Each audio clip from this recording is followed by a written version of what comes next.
Attention crew, it's time to make it so.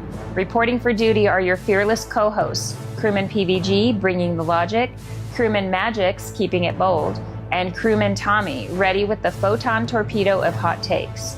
From classic episodes to new frontiers, Klingon phrases to Starfleet trivia, no quadrant is off limits. So grab your tricorder, set your phasers to fun, and prepare for another warp speed ride through the final frontier.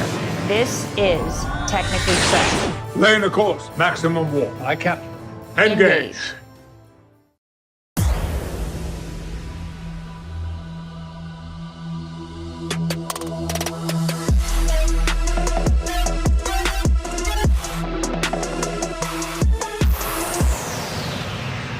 Welcome, ladies and gentlemen.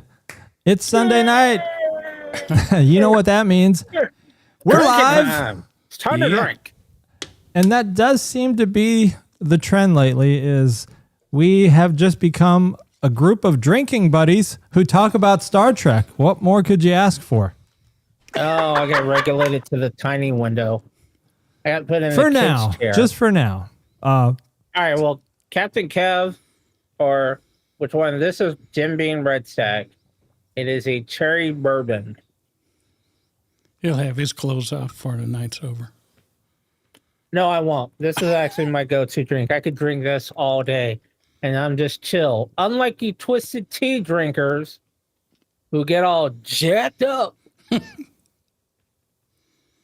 Well, we actually don't get jacked up drinking twisted tea. No. It's only when Cutwater. Man. when it's you only when you introduce the cut. It's very dangerous, by the way. Oh, I'm Crewman Tommy, Crewman PVG. I'm Crewman Mgyx. I put the in fun. Should we just pre-record those? yeah. Let's do that all over. You guys need to go to ChatGPT, and I need to do that as well. I'm And do PVG what? and I'm here to live long and prosper. No. That's copyrighted. Can't do that. Oh, what? Damn. What'd you do, spill? No, this bottle's going to be a pain in the ass to open, though. And in the live chat, we've got Crewman Karen, Captain Kev. What is going on, guys? Thanks for tuning in. Crewman Sherry, are you still out there? Where is man, Crewman when Sherry? open. You know, Crewman Sherry has had a crew doing all the plumbing or something in her house. Oh, there she is. Hey, Crewman Sherry. Hey, Crewman Sherry. How I you was doing? trying to Long make an time no excuse see. for you for not being around. Not an excuse, the reason. I thought you went AWOL. I would like to find out where she's at in her Star Trek journey. If she quit. We got Crewman IB out there as well. From New York City. New York the road. City. And him and Captain Kev are, and John B. and Crewman Cherry are all lying to be the men or the person in the chair. I had to change that to be politically correct. Person in the chair. Person in the chair. Oh man, it's been so long since I had some red stag. I'm gonna have to take one to the head first. But I do feel like IB's got like the memory alpha, the memory beta alpha, or beta canon, all the websites on standby. And I he's think got he's an AI. that's what I was about to say. He's got like this LLM built that taps into all these Star Trek databases. No, I think he is just an AI in himself. Like a Chinese bot. I don't think he's a real person. We need to give him the man, I forgot what it's called. The test. Oh. The test if you're someone is real or not. He seems pretty real to me. That's what AI do right now. Which picture is a bridge? Yeah, see, he's saying he's just a Trekkie nerd. Just like us.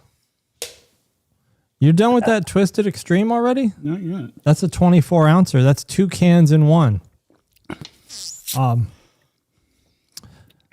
Have you mixed the cut water in directly into the Twisted yet? Have you tried that? The Cylon test. Ooh, there you go, Sherry. Sherry, now that Strange New World is over, I may try to squeeze in the entire BSG, the new BSG series, before Academy comes out. Academy, that's Just so you know that. that's a year Because away. Academy is not coming out till next year. Right. So I'm watching DS9 and Academy. I mean, I put DS9 on hold again so you could get caught up, but Okay. I don't know how far behind you are now.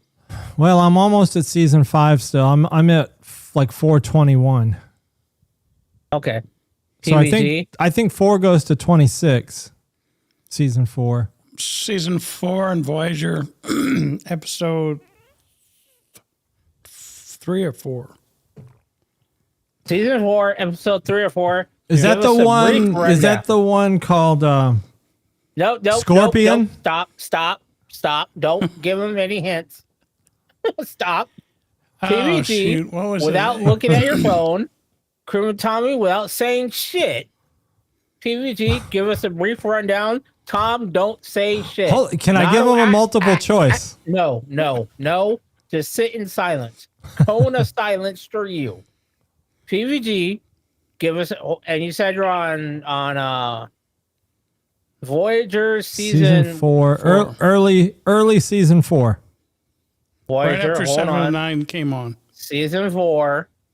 Let me get to it because this is your test. Season 4, episode what? 3 or 4? Which one? Is 3, I think. 3? All right. Give us a brief synopsis of what it's about. Like a one-liner. The gal, what's her name? Janeway. Right. Hey, shut The Klingon, B'Elanna. B'Elanna. She's the only Klingon. She was. What about her? She was real irritable, and All the time. That is not. yeah. And I'm sweating for Was you. she pregnant? Is she No, pregnant? she wasn't. Tom, don't say no, nothing. no, Was she pregnant? she wasn't pregnant. Okay. Why was she irritable? What makes you think she was extra irritable? Species 8472. She was just mad. She's a Klingon. Was he in a time loop? Huh? No, You did not watch the episode. I did. I didn't write it down. I got The a memory jury like of a your steel peers have trap. determined you are lying. He's got a not memory the like a father. steel trap. Nothing can get in. Vulcans never bluff. You're right. They don't.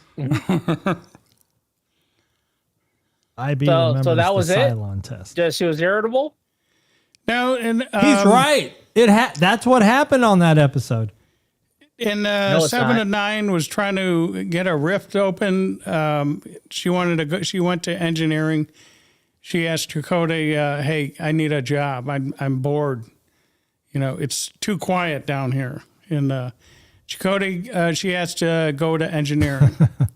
Karen's got your back. That thing is so small, I can't see it. Can you see it on the bottom? Karen Right under McLeod the chat? and Or the the- McLeod. And she was trying to get a rift open, and something happened, and they had to dump the warp core. But before that happened, some alien race. Janeway is going to self-destruct. Yeah, you're It just Shit. pulling rhymed shit like out your Kentucky. ass. Janeway was going to initiate self-destruct sequence. No, so they have to dump the warp That's core. every episode. And For then, and then they Did all they died. get it back? Yeah, they eventually got it back. Was there dilithium I'm gonna crystals? go with ahead and give you a 20% And they, credit 1 out of out 5. of 100. Out of 100, you're getting 20 because you remembered your name and you noted at least one character from the show. A Klingon. Not even her name. Everything else, I'm saying you pulled out your butt.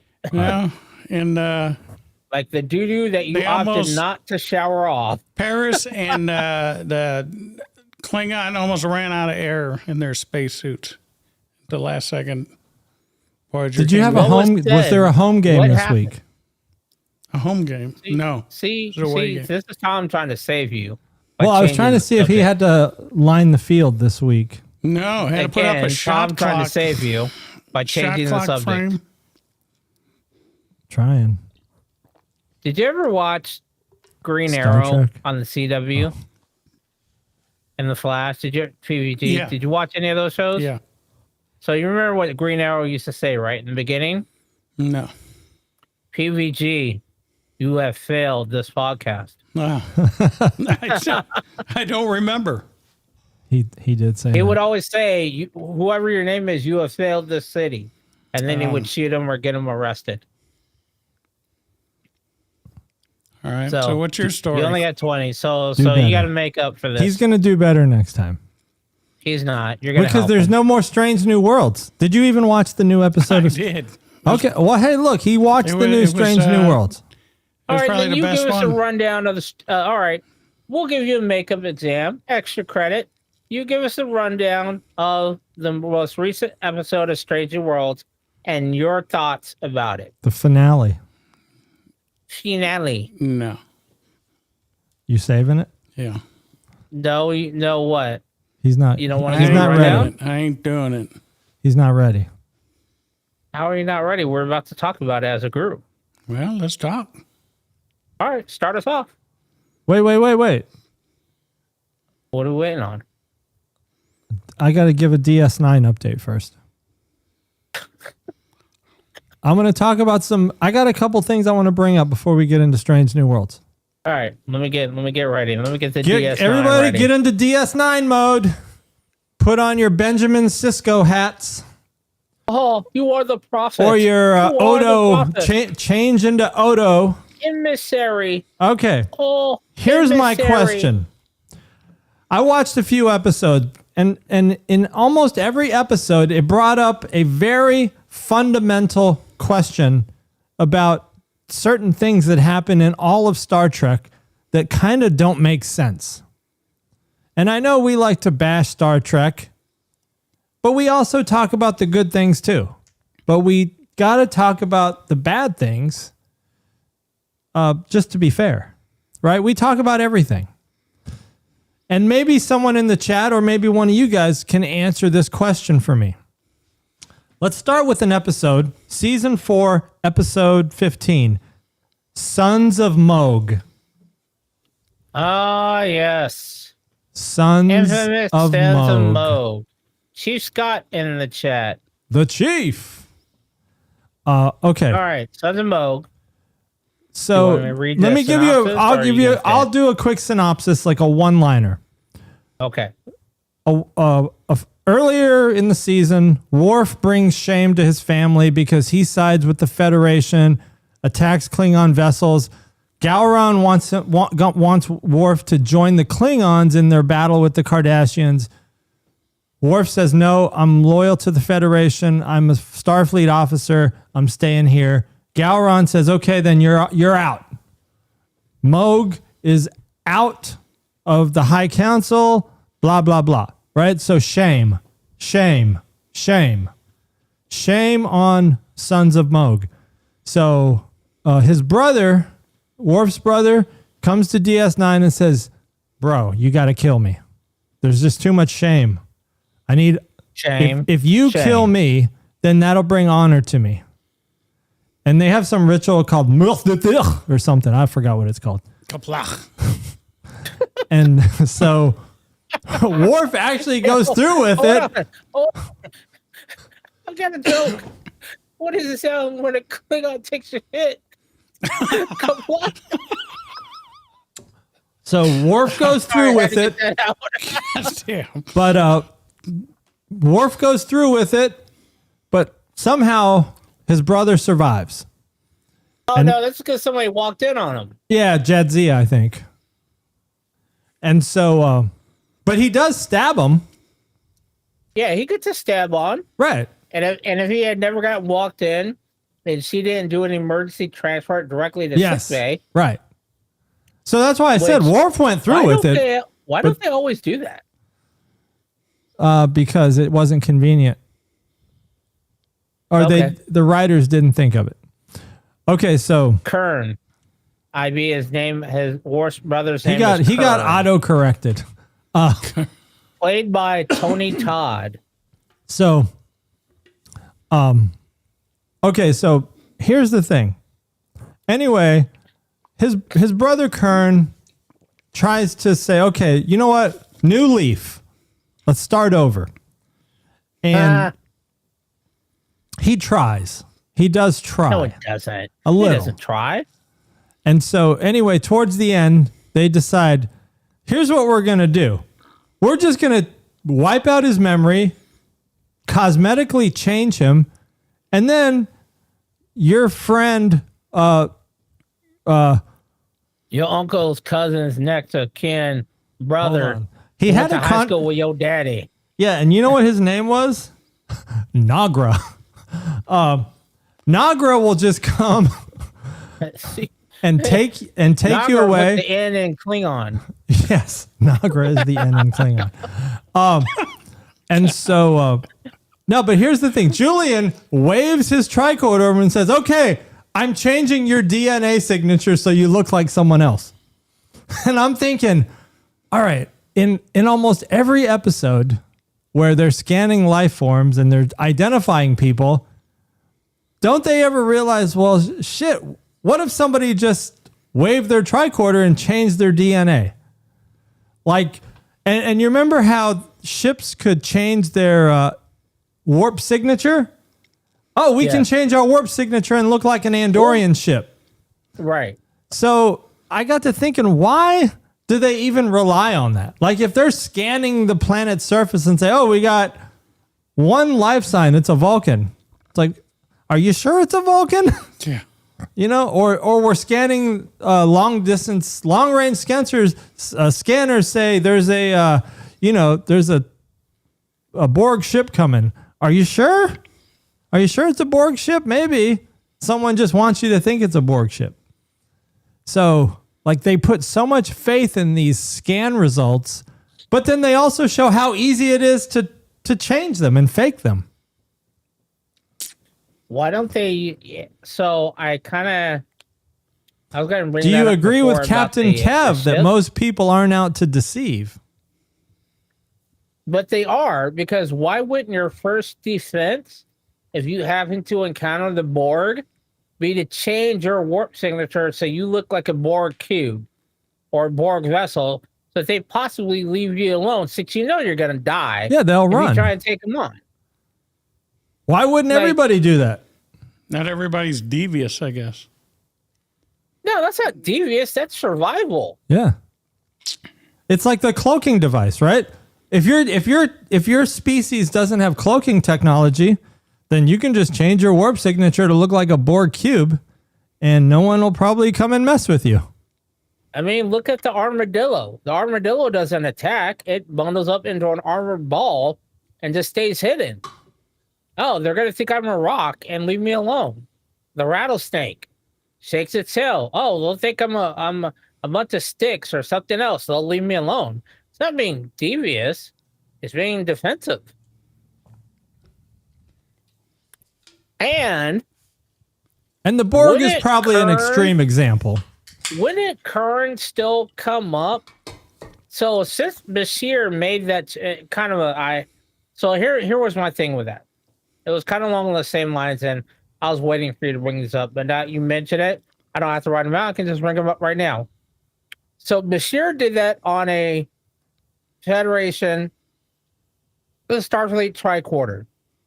Now, I'm sure that tricorder's got to connect to a computer, and it made a record that, hey, on this star date, Julian Bashir changed the DNA of this Klingon to match this.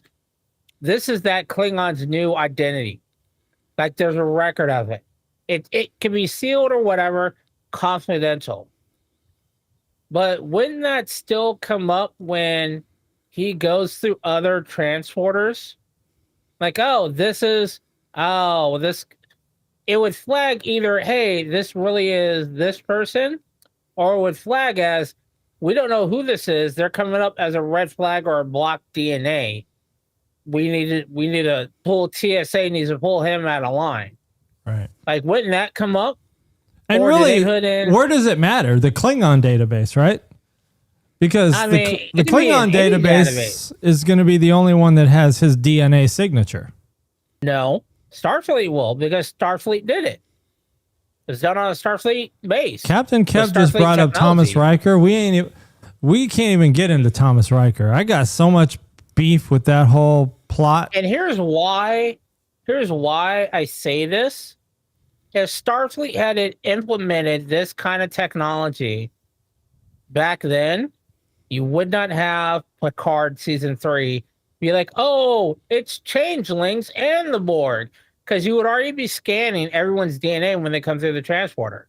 Because this comes up towards the end of DS9. Not going to give you any spoilers, but we already know there's changelings there. Actually, we've already gone over this. There's changelings everywhere. Yeah. Now, this is going to make a really big thing later on. Now that we know that Starfleet has already been infiltrated by changelings, other species have been infiltrated by changelings as well. And if Bashir had updated that and be like, hey, this is a good way that we could check to see if we're infiltrated, half of the Dominion War wouldn't have even occurred. But they did it. I'm saying this is some lazy, yes, it's lazy writing, but it's also lazy Starfleet. Like anybody who's the new recruit that came in for security would have been like, oh, look at that security reports. Odo should have been like, oh shit, we should be scanning for changelings. Saying as we Earth already got infiltrated once. But speaking of Earth and the lax security, I watched an episode, or we talked about an episode a couple weeks ago where Cisco went to Earth, became chief of security. Yeah.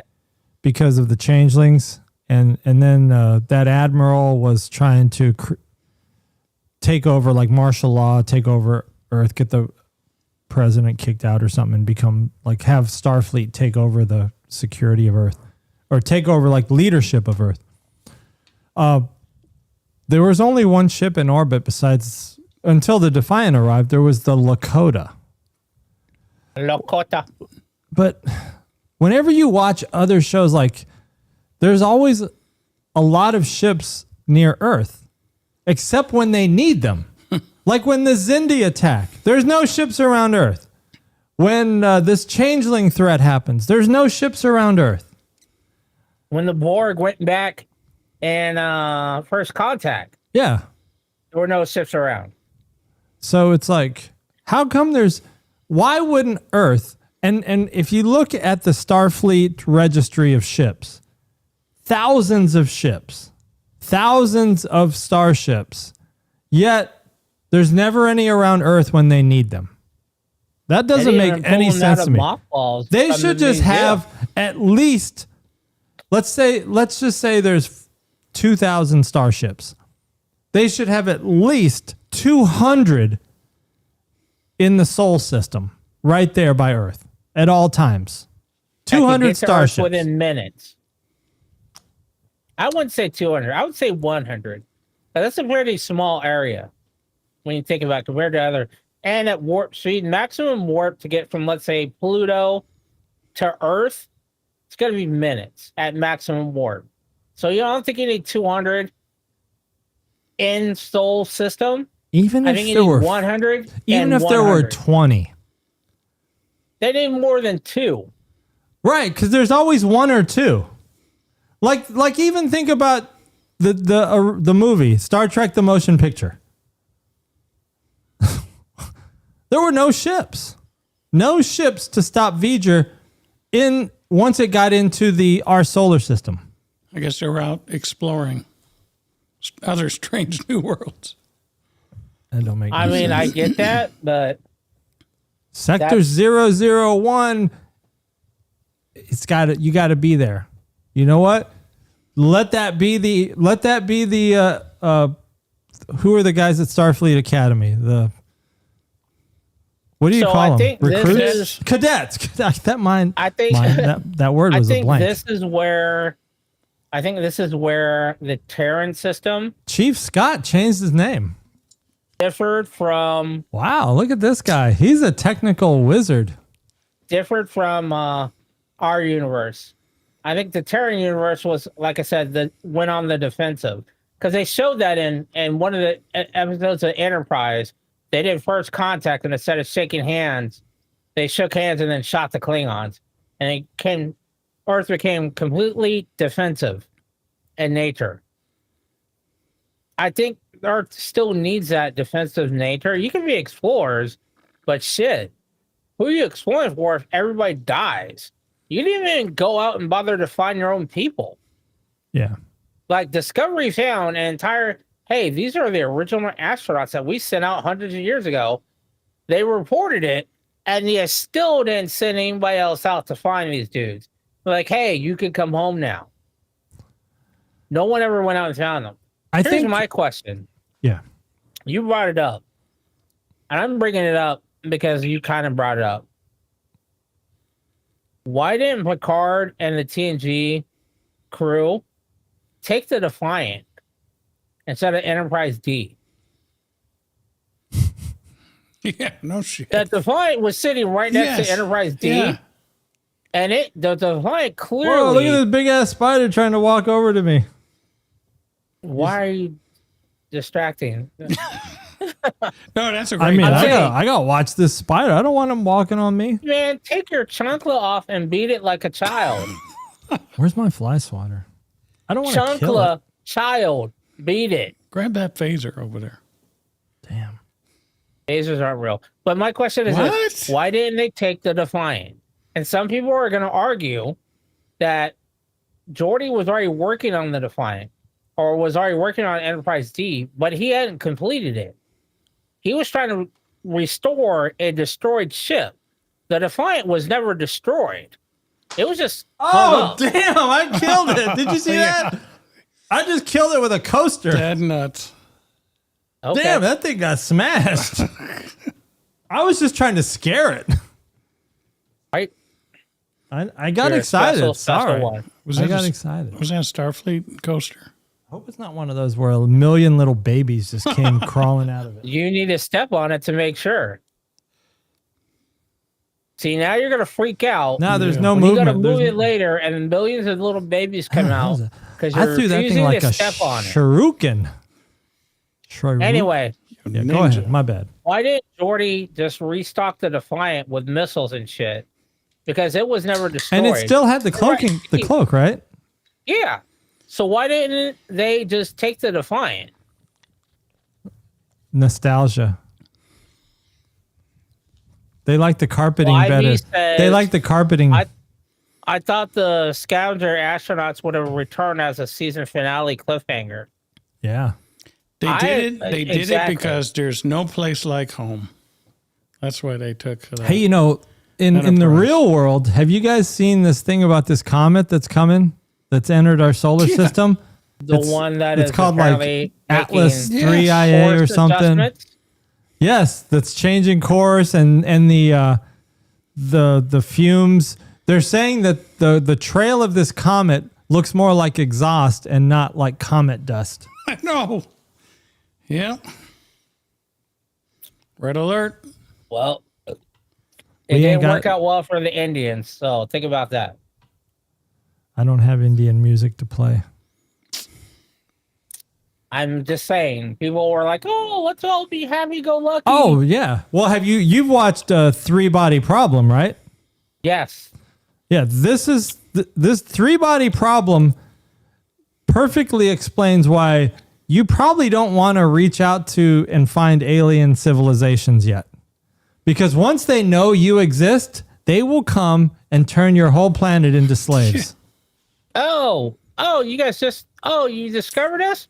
Hey, neighbor. Yep. Oh yeah, we'll help you cure diseases. And they even tried to warn that Chinese lady at the beginning. He's like, What you got? don't reach y'all got out to water? us. We are going to yeah, come we'll take cure your over. diseases. Just let us have a little bit of your water. Give us your coordinates. Look at Battle Los Angeles. Yep. It is. Quiet place. It's everything. Look at Stargate. Hey, we'll give you interplanetary travel. We'll solve your world hunger needs while we secretly diminish or not castrate. What's the term? They make it so no one can have babies anymore. I think humans are narcissistic, right? Thinking that like we have stature in the universe. Ain't nobody care about you. Ain't nobody know about you. Anybody that can come to our planet most definitely has the technology to. Oh yeah. Exactly. As So we far- don't have anything that they need until we reach a level of existence where they're like, okay, now you got something we can use. Oh, you learned how to take all that water and make it, atomic fuel. Okay, we can use that. Yep. We'll come in and help you out, but we're taking resources. That's another reason why I think the Prime Directive is kind of Bullshit. I was gonna say dumb, but because like the Vulcans were supposedly observing us, right, until Cochrane made the warp flight. Right. But what was to stop some other species to just come in like like some aggressive species to just like come the in? Klingons. Yeah, they could We're just say, back- "Hey, look at these idiots. They don't even know how to. They don't even know impulse. They don't even have impulse power yet. They don't even Well, have I think phasers." I think it's kind of like how a lot of them say, nobody cares about your backwater planet. Yep. Like a lot of sci-fi shows call Earth a backwater planet. We're literally the trailer park of the universe. Everybody else has interplanetary travel down. Every other place may still have wars, but they don't have bullshit diseases like cancer. Like Yeah. we can't even fix ourselves. Yeah. What are you going to offer us other than Section obviously 8. not slave labor, because your bodies die after X amount of time. You don't know how to repair shit. Your We're a body. backwater planet. And until we, unfortunately, it's going to kind of suck unless we are lucky enough to meet a nice species, or a Vulcan-ish species. Would we be nice? I don't even think humans would I don't be think nice. we would. I don't think think we if would. we found another species, we would find a way to exploit them. Hell yeah. We can't No, get we along would- ourselves. First of all, I don't think we would exploit them. We'd be trying to take their resources for sure. We would try to destroy them. We would try and jack whatever ship they came Hell in. yeah. And then we would try and write it off as, oh, that was a weather balloon. That was a new weapon the U.S. was working Yep. to dismiss it being widely known. Because I still attest this, if the world ever discovers that there is life forms off the planet Earth, the planet is going to be ruined. That is what's going to start World War III. Because that in itself puts a kibosh on nearly every religion on the planet. Yeah. You can't say, oh, Catholicism is the one true way. Buddhism is the one true way. Christianity is the one true way. Because there's motherfuckers that work on this planet that now showed up and be like, y'all know that doesn't exist, right? The whole thought of religion had me thinking about whenever in Star Trek a planet is encountered, not every time, but like 99% of the time, the planet has one religion. Like Bajor, right? Right. The Bajorans are all in sync with the prophets and the emissary, and right, they all have this same religious philosophy. And to me, that just doesn't seem realistic. Planets are big. People are Here's spread the out. thing with that, though. With Bajor had proof of their religion. They had the prophets. They had the little temple things that there were like 9 of them across the planet and in the wormhole. They had proof to back up that religion of the prophets. That's why Bajor has one religion. Because you could go to one of these little facilities and see one of these things. Or if you haven't traveled through the wormhole, and you met with the prophets or whatever, that was proof. Places like Earth doesn't have that. You know, Klingons don't really have a religion, but they have the stories of Kalis. Again, they have physical proof because Worf and Dax find the Batleth of Kalis, and they do the DNA testing, and they're like, hey, yeah, this is from X amount million years ago. This is his blood. This is so-and-so's blood. Yes, this is true. Vulcan is going to be hard because they got their guy too. Remember Archer? Vulcan split, though. Vulcan split. You have Vulcans and you have Romulans. Oh, yeah. So at some point, they split. And I think that had to do with religion because you had one saying logic is the way to go. Damn it, I wasn't going to say this. One of them had a Kirk person say logic is the way to go, and the other had a Shapiro person that said, no, let's get emotional about it and let your emotions flow. So basically, they had a Malcolm X and you had a Martin Luther King. There's a better way. Let me Two opposing sides, and they split down the middle. But you never hear about any of the other religions for any of the other species. Oh, by the way, did you know Bajorans clap their hands weird? They clap palm to back. They do reverse golf clap. Yeah. That brings me to my next episode I want to talk about. Episode 17 of season 4 called A Session. Pull it up. A Session. 417. Ascension. Oh, no, it is a session. A Session. Where a guy comes out of the wormhole. Oh, yeah. Where the prophets had held him for 200 years because he had injuries and they had healed him and kept him in the wormhole. And when he comes out, he's like, I'm actually the emissary. And Cisco's dumbass is like, yeah, he's the emissary because Cisco doesn't want to be the emissary. But then this guy starts talking all this crazy stuff.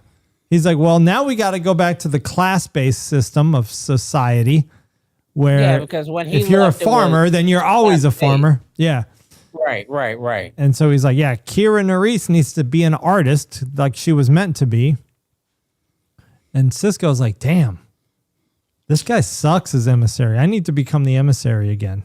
Cisco said, damn, why you got to stick before my vapors? But here's my question. My question is this. Speak on it. Probably to the chat and to you gentlemen, crewmen. When they ask the guy what year he thinks it is when he comes out of that wormhole, he says 2174. Okay? And my question is, does the universal translator convert everybody's years to Earth years? Yo, I had that exact same question of how does his years equate to our years? Because if they orbit their sun differently than ours, 1 year to them could be 150. Well, and plus, do they have Jesus? Do they have Jesus 2174 years ago? Right. So yeah, that was, I wondered that, like, how do you equate the date, the calendar, so that everyone is on the same? So is it the universal translator that's doing that? Or something similar to Chat TTY? GBT. TJ. I don't know. CQB. Yeah. Yeah, because as soon as he said it's 2174, I thought, why the hell would he say it's 2174? That's How Earth would years. he know what 2174 is? How would he know what a year is? Right, because their year could be like 80 days. Exactly. I need an answer. And it probably is, because Bajor is a very dusty ass planet. Like, every time they show it, there's dirt and rocks everywhere. You don't really see greenery. Everything looks like it's in Tucson, basically. or Illinois right about now. 418 rules of engagement. Worf stands trial for destroying a civilian ship that decloaked.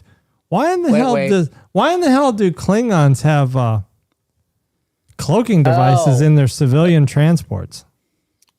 So that one was. Safety. I just watched that one. I think I just happened to catch it on probably like Amazon or something. Hold on a second. Let me read this real quick. Captain Kev says it has to be done by the computer. It's the same thing as a ship showing up to a planet. How do you know what time it is when you were there? Yeah, okay. IB says the prophets intentionally sent him to make Cisco accept his role as emissary. Doesn't matter that he found the celestial You temple. are the Cisco. First, the wormhole aliens aren't linear. Right. That's what I was going to say. I think they sent that guy out to egg Cisco on because they wanted Cisco and the whole linear thing. Well, he embraced the shit out of it after that. Look how that ties back into the last episode of Strange New Worlds. Oh, with the whole evil Paul Wraith planet or prison. Anyway, as far as what you were saying, shit, I forgot what you're saying now. I forgot. You mentioned something about rules 418. engagement. Oh, Wharf on trial. That guy wanted to argue.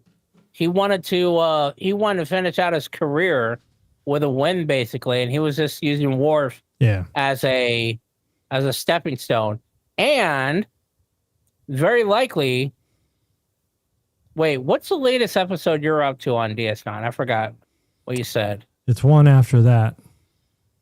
Okay. Oh, I don't want to ruin this for you, but I might have to. Gowron is not Gowron. He's a changeling. So all of these things that are taking place against Worf, like the thing with his brother, the thing with is to get Worf to betray Starfleet because he could then use Worf as a pawn with the other Klingons. So it takes eyes off of him. Yeah. So Gowron sent that guy in after him. Like, yo, we can break Worf, the House of Moog, and all that. Because in the end, we learned that the House of Moog is correct. They were never traitors. Worf's father never did any of that shit. It was all Gowron's family. So in the end, this was Gowron and the changeling that's taking over as Gowron, basically trying to save face. But I also had that same question. Why would a Klingon transport have a cloaking device? Safety. Doesn't need to. So what? Safety. Safety from who? Everybody is afraid Anyone. of the Klingons. Anyone. Everyone's afraid of the Klingons. It wouldn't hurt, does it? Who are you being safe from? Anyone. And the enemy. The Borg. The Borg. The Borg. Hey, The Borg are in Klingon shipping lanes. There are bigger problems at play than their cloaking device. I'm just saying. If I had a cloaking device in my car, I'd use it. putting a cloaking device on a civilian transport is shady. Very, very shady. I think it's shady because, I mean, if it's civilians, right, then they should just be, and we're talking about the alpha quadrant, right? We're not talking about the gamma quadrant or the delta quadrant. Right. The alpha quadrant is a safe space. Everybody cool here. Kind of like Everybody's we're a chill. safe space for Trekkies. You can get your nerd on here. Get Everybody your nerd on. on. What's that? Get your nerd on. G-Y-N-O. G-Y, Gyno. Gyno. I'm copywriting that right now. Gyno. Get your nerd on. Don't try to steal it. Get your nerd on. John B is on here. Technically, John B. Gyno. John B. I'm going to register that domain name better be available after this show or else one of you guys took it. John B I is mean, me. you probably want to get your phone out and do that now. Get your nerd on. He's got .com. Getyournerdon.com. He's got a raging nerd But on what's right the now. song that everybody get your roll on, get your groove on? Everybody, like it was a late 90s, 2000 hit. I do feel like I'm spending too much time on DS9 though. I feel like I'm neglecting. You're almost done. You're other almost things. done, and you're getting to the good part. I'm almost at season 5. And it's about to end. It ends. I mean, you're at the good part. I've got 3 seasons to go: 5, 6, and 7. You're at the good parts. How are you staying awake? What do I you mean, mean? not that the stories are bad, but the quality of the video. It's like watching VHS. That Son of Moog was tough. I fell asleep like 4 times trying to get through I'm not that gonna one. lie. So did I. Son of I'm Moog not was a gonna lie. tough episode to get through. It was there's such boring lulls. There's just like, it is a sleeper. It's getting better. They're getting better. They're getting more into the Trekness of things. But I think what one of our chatters mentioned, the writers wrote themselves into a corner and didn't know how to get out. Yeah. So some of these are boring as hell. Question. And some are just like, I've literally done the watch, fell asleep, woke up 4 episodes later, had to go back, tried rewatching, fell asleep again, and I've had to go, and literally hours and hours have gone by to the point like I woke up this morning in this chair and it was 8:15. And I was like, damn it, I've literally got to go. I streamed for like 5 hours and I heard everything, but nothing clicked.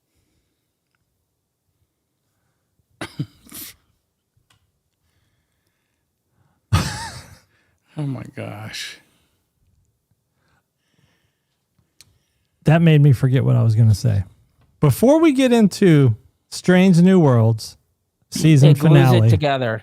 the episode 10, season 3, season finale.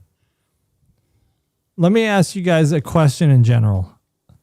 Are we being too hard on the Star Trek writing that's currently happening, like Strange New Worlds and Discovery, Picard? Are we being a little too tough? Like, Yes, are I we? agree. but we need to be. We need to be. We need to put the pressure on so that the writers. They don't do this shit again. The writers aren't digging into backstories and canon. We're allowing the bullshit to pass. So they're like, oh, well, these guys are letting it go. We'll just do the same thing again. We need to put pressure on them to be like, look, you're not holding the standards of Star Trek. You're just doing some lazy ass writing and not doing anything that's canonical. And if you do something that's canonical, you're literally rehashing the exact same story that's been told. And we need new shit. And I want to answer. I want to Stop doing answer Captain Kev real quick. He's asking if this is a rewatch for me. It's not a rewatch, but the first watch, it's a second watch. The first watch was when it came out. It's a rewatch. The first watch was 1994. This is a second watch. This is a rewatch. You've already watched the shows. You just don't remember them. So that means it's a rewatch. I mean, in a way, it's almost not a like way. Now you're being lazy. You're being a lazy Star Trek writer right now. Own it. It's a rewatch. All right, here's how you tell. I will ask you a yes or no question. Did you watch DS9 when it first came out? Yes or no? Yes. Then are you watching DS9 now? Yes. That means it's a rewatch. Technically, it's a rewatch, but there's a 30-year gap. That don't mean shit. That don't mean shit. No, I hear you. It's a lot of things are familiar, but I am picking up new points. You know, like details that I've forgotten. Yes, like I said, you watched it originally. It did not stick. This is a rewatch. You were going through picking up all the nuances. Your blood pressure going up? That you did not pick up before. Like, why doesn't Odo change his clothes? Quick on poll. A normal basis. Quick poll. Do we like this view better for me and PVG, or do we like the studio shot? I like this. Why? Because your legs don't show? Yeah, everybody looking like People might want to see your legs. All right. Because I started to feel like we were being a little too hard on the Alex Kurtzman. What's the giant robot? Who's doing the Star Treks right now? Bad Robot. It's Kurtzman, but I think it's under Bad Robot. No one wants to see your thighs, man. cool. Thighsman. We're going to rename you PVG Thighsman.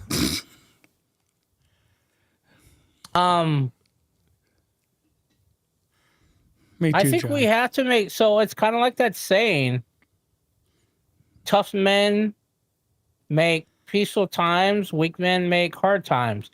We need to make it hard for the writers, because if we let them lack on this writing and how they create these shows, they're going to continue to do so till it gets to a point where nobody's going to want to watch the show.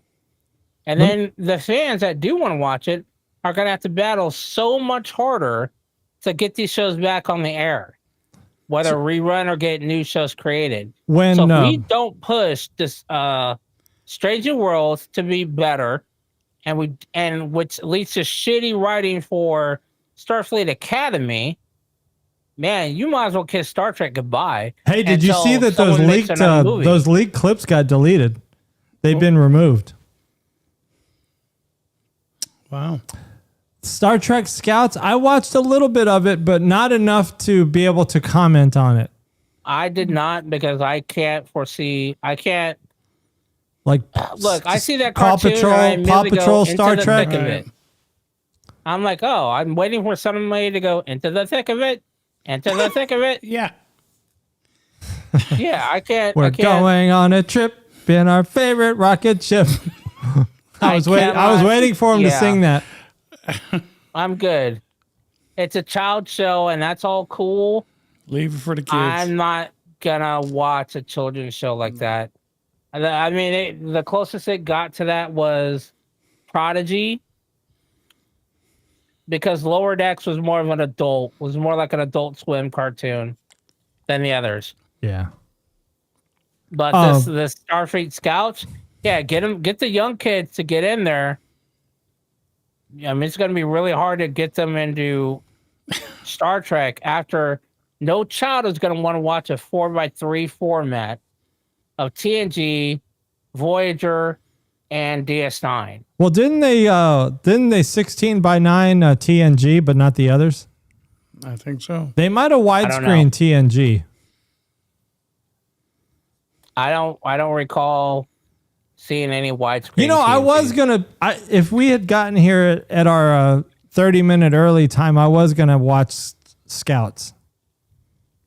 It's So you're out already? saying, so you're saying we should replace the animated series with Scouts? Well, just to see what it's all about.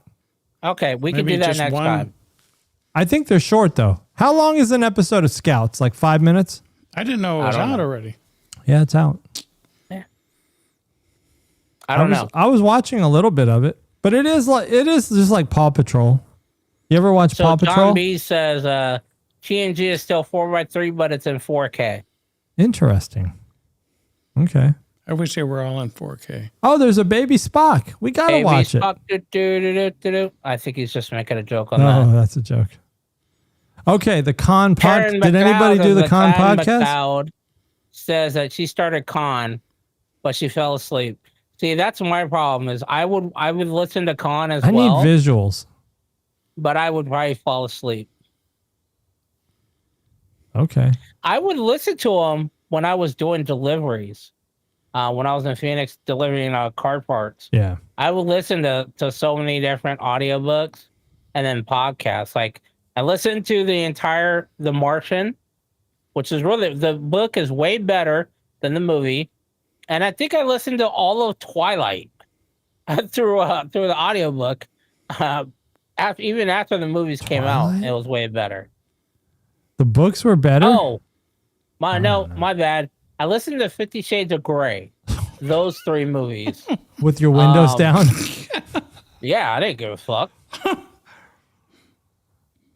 Yeah, and it's not like these are not Okay. These were not theater shows. So How do we watch? I kinda got bored with them. How do we listen to Con? Is that something that's on like YouTube?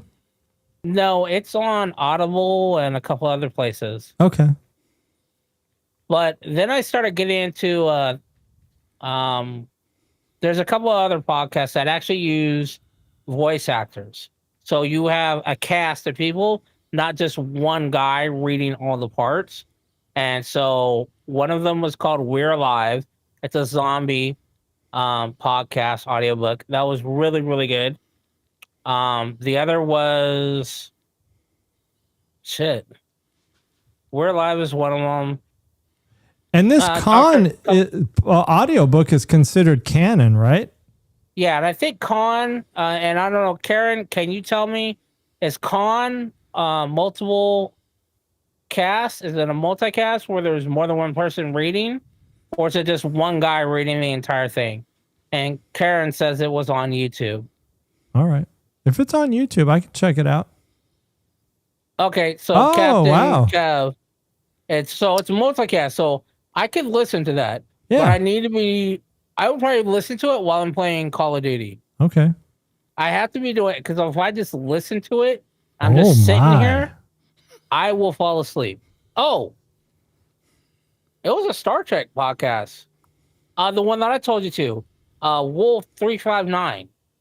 That's not a podcast though. That's a fan made. Yeah, that one's really, really good. Yeah, I've watched a little bit of that. That's just like watching a movie.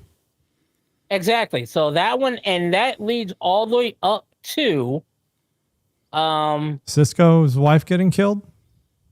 Yeah, I mean that's the battle, but that leads all the way up to the initial listening station where the Borg pierce into Alpha Quadrant right before First Contact starts, the movie, because you then hear them saying, for ramming speed. We are the Borg. That's like the last thing you hear is we are the Borg. And then it literally took me up until that moment.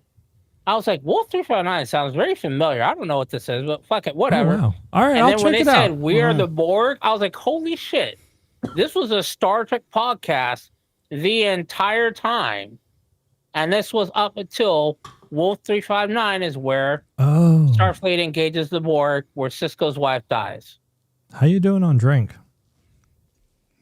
My last one right here. That's your third? Fourth? Third. Well, you had the extreme. Yeah. That's two.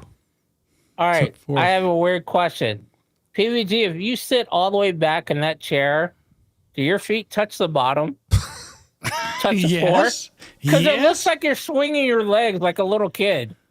Like when you're out like that and you move your leg, it looks like you're just swinging your leg. Quit looking at you're looking at my third leg, baby. No, I'm not looking at Oh my goodness, you're gonna get us banned. Oh, see, Tom needs to change the scene. All right, let's go back. Let's go back. All right, I'm about to share. We're gonna get into the slides. I'm wearing long we gotta pants go over next Strange week. New Worlds. No, We let's gotta get into talk the about slides that. so that because I got some slides to coincide with this conversation. Hey, by the way, was that all you had about this is DS9? episode 31. By the way, Were you done with your DS9? yeah, that was overview? my DS9. I just wanted to ask those two questions. Does the why do we rely on the scans? You know, if it's so easy to fake, and does the universal translator translate dates? Like was the Bajoran actually saying it's 2,499 million zazazabu and then it translates to 2174. Captain Kev, I'm kind of in agreement with you. I'm waiting till all Con podcast is out and then listen to it at once. I like to do that too. Because I don't like having to wait. All right. Episode 31.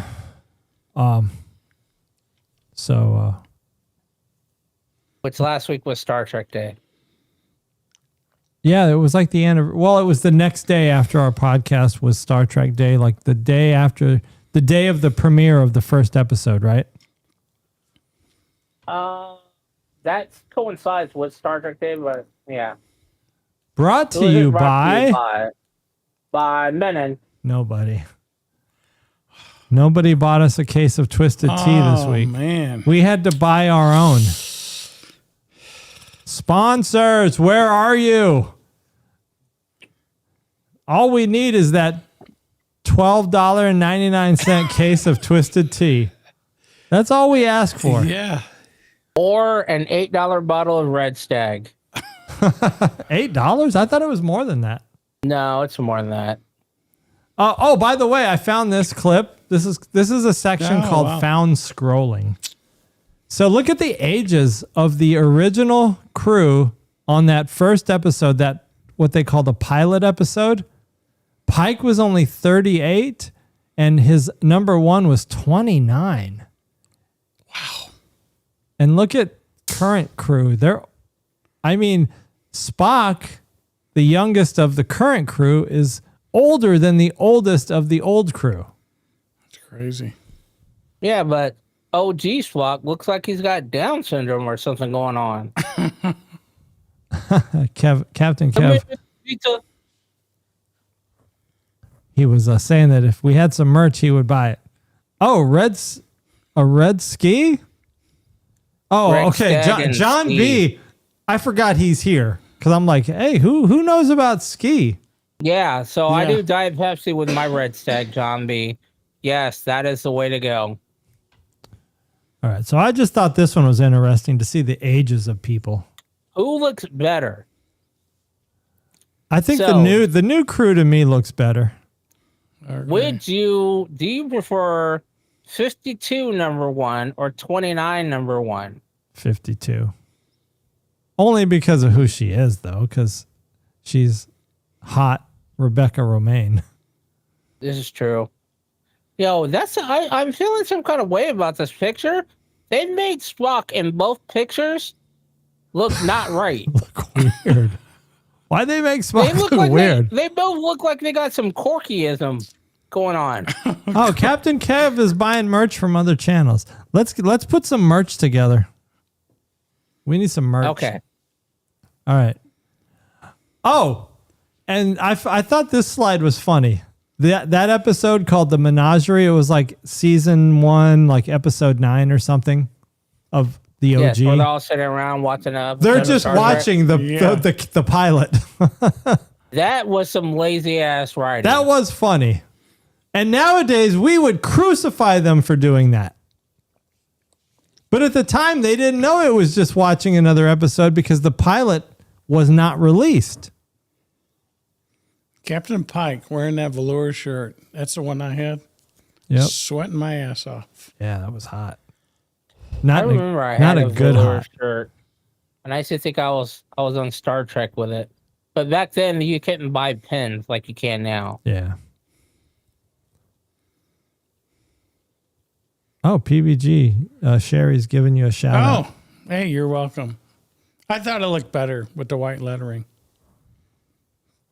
Well, you got to get more made Yes, because I represent. we can open Like up a this little. Captain Kev, I know. We need We to can get open up something a little going. technically Yes. Trek shop. Or for you guys, we'll just send them out. Yeah. You guys are the OGs. You guys are what we call on the streets the day ones. Star Trek finally delivers the iconic sci-fi crossover that combines 120 years of lore. So basically here's the quote from the season finale. Oh yeah.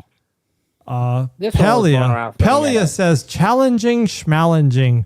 Remind me to tell you about the time I spent time with a time-traveling doctor I once knew. Mind you, they already showed the TARDIS in one of the other episodes. Right, in the episode with the scavenger monster big thing that ate the Enterprise. It had a TARDIS in it. And Star Trek and Doctor Who crossed over in comics and Big Fish audiobooks so much longer ago. I know I'm not saying that right. It's okay. We have a Yeah. low bar for our I know. linguistics. They are the longest 2 sci-fi shows that are, keep going. They're not just the 2 longest sci-fi shows. They are the 2 longest shows of any genre. Yeah. Doctor Who is number 1 at 1963. Star Trek is number 2 at like 1965 or whatever it was. Yeah, 66. but Doctor Who has a very long hiatus. Well, so does Star Trek, though. Star Trek's got some gaps. Like Skylar down at the trailer park. Between TOS? I don't think it has as big of a gap because TOS ended, the movie came out, Like that another waitress, movie came Marla. Marla got that gap. TNG started. Oh, yeah. But Doctor Who went from Doctor Who's never When was really the biggest had- gaps? So what? There was a huge gap between the original series and TNG. Yeah, but not if you throw the movies in there. Oh, that's a good point, though. But did Doctor Who have never movies? No. I don't The think closest Doctor Who had was a made-for-TV movie where it finally merged the old Doctor to the 8th Doctor, and then when Chris Eccleston took over as the new Doctor, that old Doctor from the made-for-TV movie, he did one movie, made-for-TV. He never got a series of his own. That was how they showed him changing to Chris Eccleston's Doctor. But that was a huge gap. Okay. Who's your guys' favorite Doctor? What are you talking Man, about? that is a Doctor? toss-up. I don't. think Tom's I've ever- never watched Doctor Who, to be honest, so I can't answer. I'm going to say PVG is probably going to be Petrie or Baker. Baker. I don't like any of the old Doctors.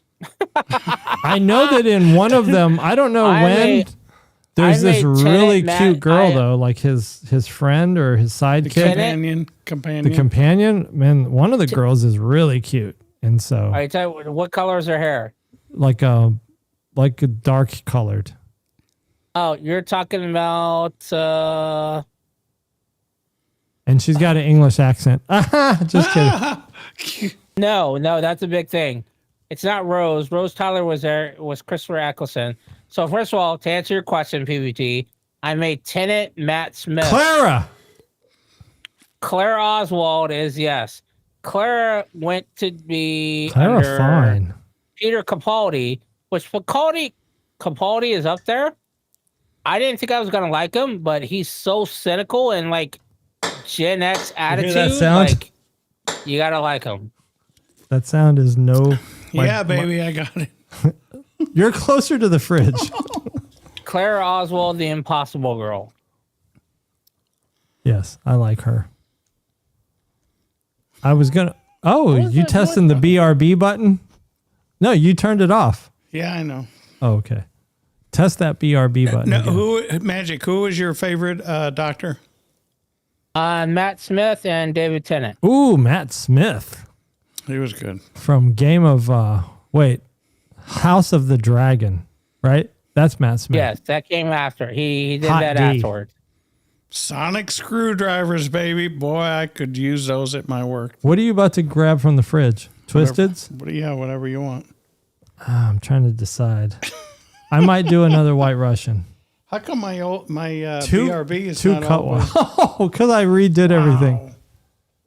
So we need one of the White people Russian, in the chairs cut water. Right. to do a little Google search real You'll be quick. naked by the night's over. Sorry about your be right back screen being jacked up. So any of the people in the chat, can one of you guys Google the gap in years from TV episode to TV episode for Doctor Who and for Star Trek? So TOS to Oh, the TNG, biggest gaps? Yeah, I would like to know what the biggest gap is, and that's a bit too much for me to try and do all at the same time and not push my browser to the limit. I think where I was going though is when I asked this earlier, we're very hard on Star Trek right now, and you guys said we should be hard so that the writers, so that the product that they make is the best good. possible product. And guess what? people are being hard on Doctor Who right now as well. Well, Because I thought Doctor Who got a little weird. That's because Doctor Who went through the same thing that Discovery did. It got all, what do we call it before? Woke? Woke. Too It got too much really focus woke. on certain things. So John B says Doctor Who was 87 to 2005. Star Trek was 69 to 86, and 2005 to 2017. Damn. IB says TOS was 69 to 87. Those are huge gaps. That's generational gap. That's a gap. That reminds me of The gap. The Gap Band? reminds me of Pizza Hut. I don't want to talk about that. Oh my gosh. No, because so I told you how I fell asleep in my chair last night. Doing what? Just watching something on Gooning. YouTube or He's gooning? Paramount. Oh boy. But there was apparently I fell whatever it was kept playing a Pizza Hut commercial. So I kept waking up, midway waking up, going, Kevin, I don't have the combination to the safe. Call Elliot or Dave. Because I kept thinking that he was calling me like, hey, what's the combination to the safe? Because Kevin worked at a different store than mine. And I was like, and for whatever reason, he was at our store. And I think it led into because they're closing the Pizza Hut Bistro on Fry, and they're only going with the second Pizza Hut, not the one by the fire station. Is there a statute of limitations on crimes committed at Pizza Hut? I don't want to talk about that either. What happened Anyway, to Pizza so that's Hut? what led to. Oh my God. What happened at Pizza Hut? I mean, that's no, a whole show on its own. That was We could have a show about just our shenanigans at Pizza Hut. I mean, that was a great place to go. It was a great place to work too. It was an awesome place to work. Oh my God. Everybody had fun just as long as your job got done, right? I don't even know if that there were no criteria for that. It was just there was the rush hour and then everything else was fun. So I remembered. So after having these dreams, I finally got up and went to bed.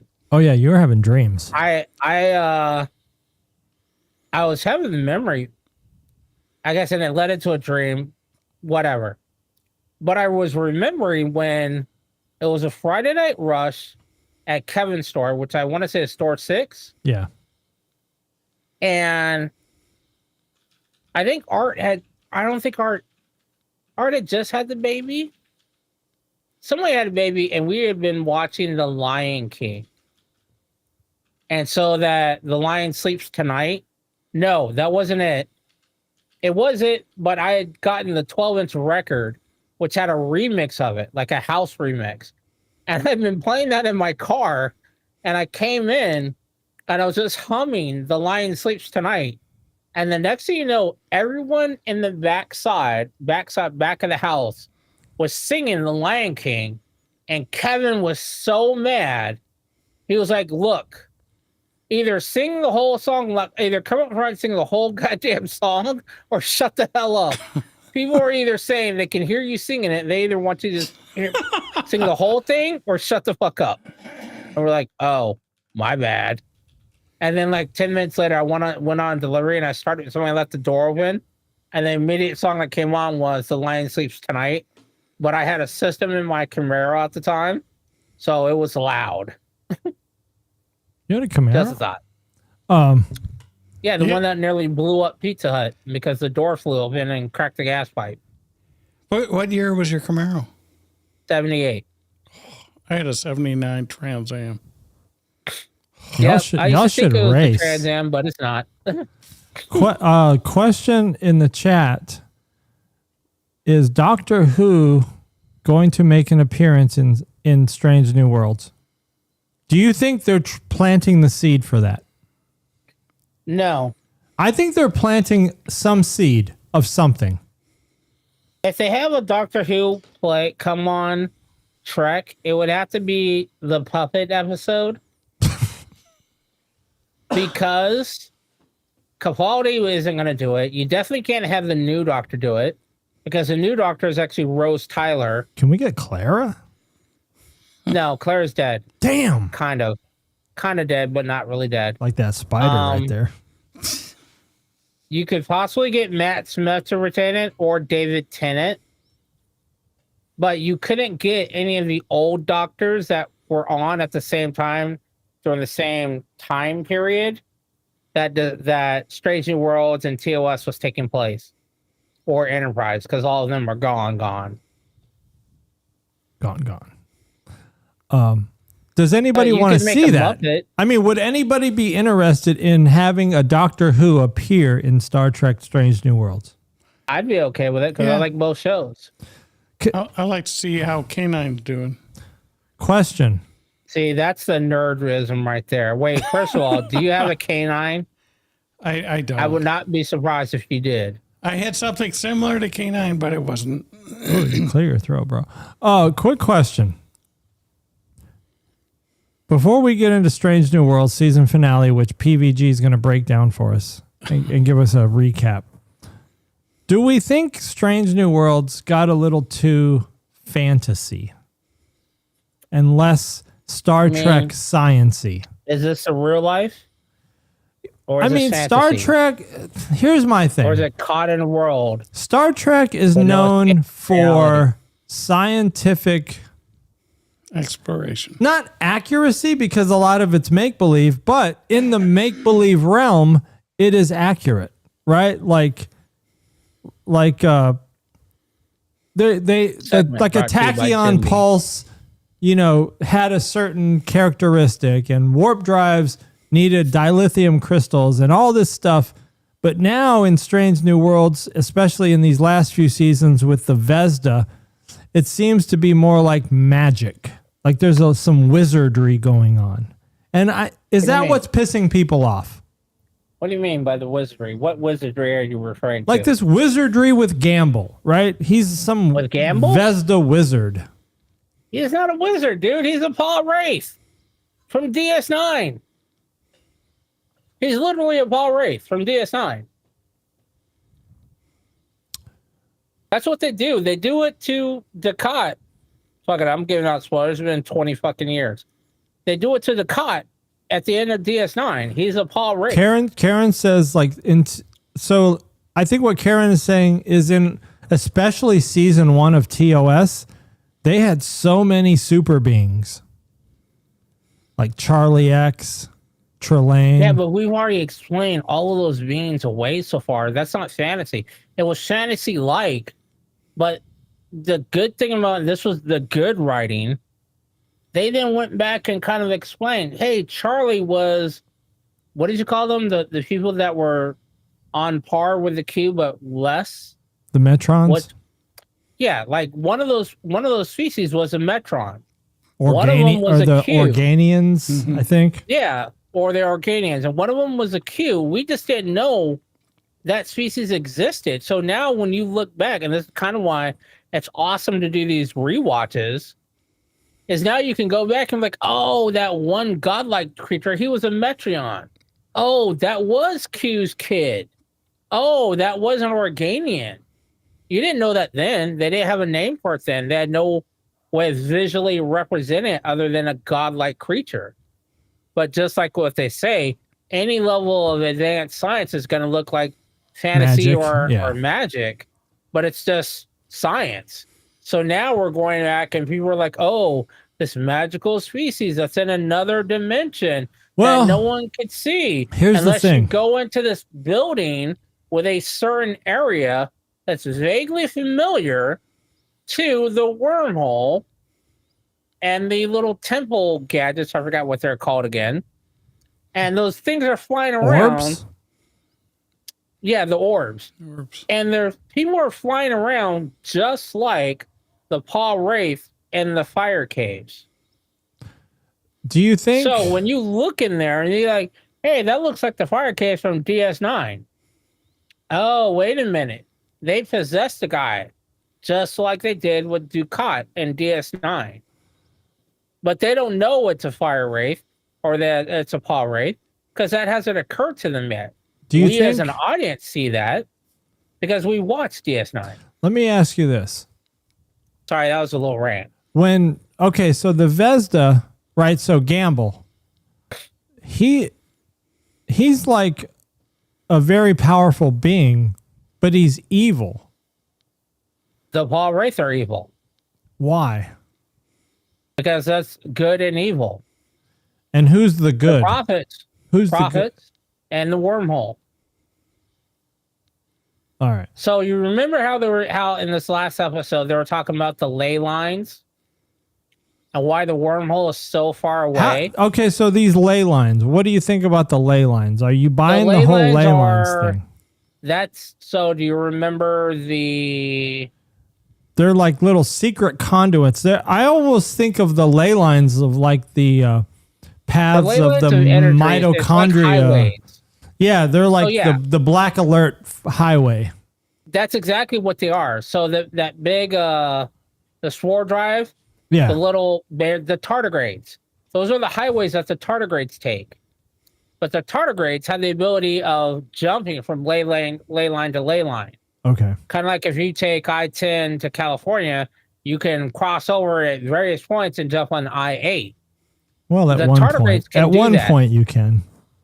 The Paul Wraiths can't. They have to stick to the ley lines, which would explain why the tunnel or the wormhole was so far away, and it goes to the Gamma Quadrant.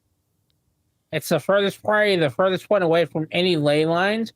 So if any of the Paul Wraith escape, they're either going to go into a totally different quadrant where they can't get back because of wormhole. They wouldn't be able to go through the wormhole. Captain Kev says Ducat was worse than Gamble. I like Ducat. I thought Ducat was a good guy. Okay, well, Ducat wanted to make DS. What was it? What was DS9 called before DS9? Tor Tavik Nor or whatever. Yeah. Ducat wanted to make Tavik Nor great again. Nor. So that's the thing with that. What I'm saying is I believe that's why the wormhole is where it's at. So if the Paul Wraith ever did escape, they could be ejected to the Gamma Quadrant, which is very far away from the ley lines or the tardigrade highways. All right. Just to get into the next thing. Skydance. So this thing with the next Kelvin movie, it seems like there's some traction. Nothing's official, of course, but it looks like there's some conversations happening. I would really like to see another Kelvin movie. So would I. I like that crew with Chris Pine and Zachary Quinto and Zoe Zaldana. Since Skydance and Bad Robot got back in the chair, I think things are changing. Yeah. For the better. Thank you, Ivy. Turrock Nor. Isn't that what we were saying? Oh, I got a logo to come out. Copyright already. Oh shoot! What was my other one? Cisco. What was my copyright? At Turrock Nor. Damn! I'll have to watch this episode and remember it. What was my phrase that I was gonna domain register? Gyno. Yes. Hey, let's do quotes. We haven't done quotes in a long time. I have a quote. Do you know why we haven't done quotes? Crewman Patty. Cisco and I had Ducat to grab her by the neck and bring her out here. She was on shore leave. Yeah, that's true. Or Dax and Worf at Klingon. It could be anyone at Klingon Nor, really, if you think about it. All right, here's your clue. Ready? Okay. I don't mean to be indelicate, but who's the father? Who said that?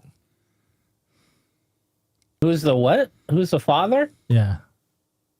I don't mean to be indelicate, but who's the father? I know John B. Oh, everybody knows. Wow, Karen, John B. I didn't know that one. Let me see if I can go page down on this. I don't mean to be indelicate, but who's the father?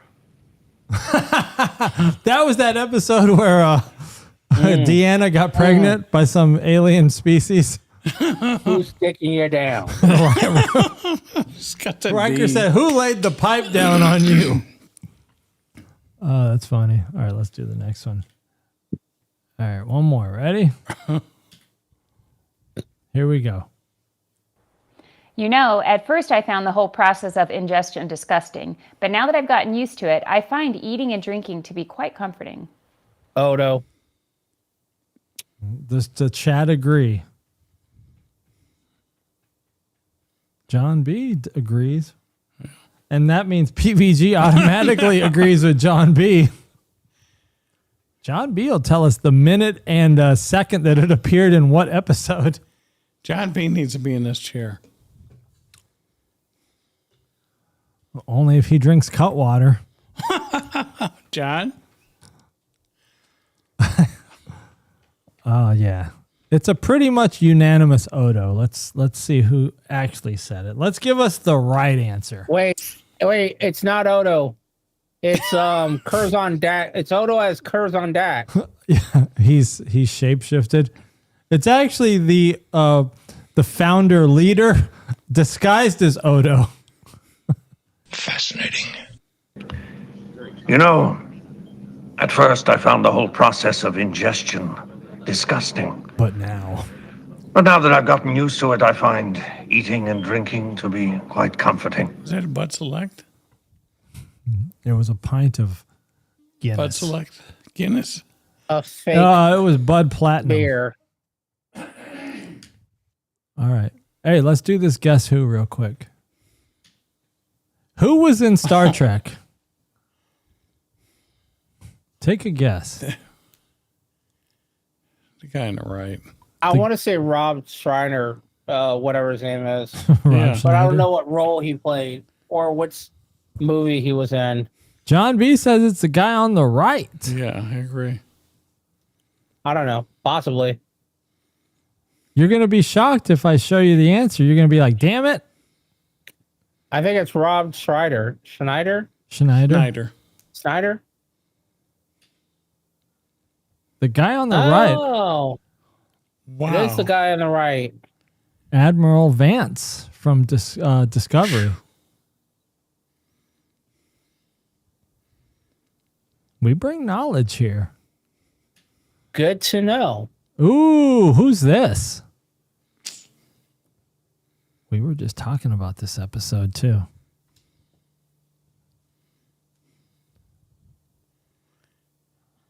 Hubba hubba.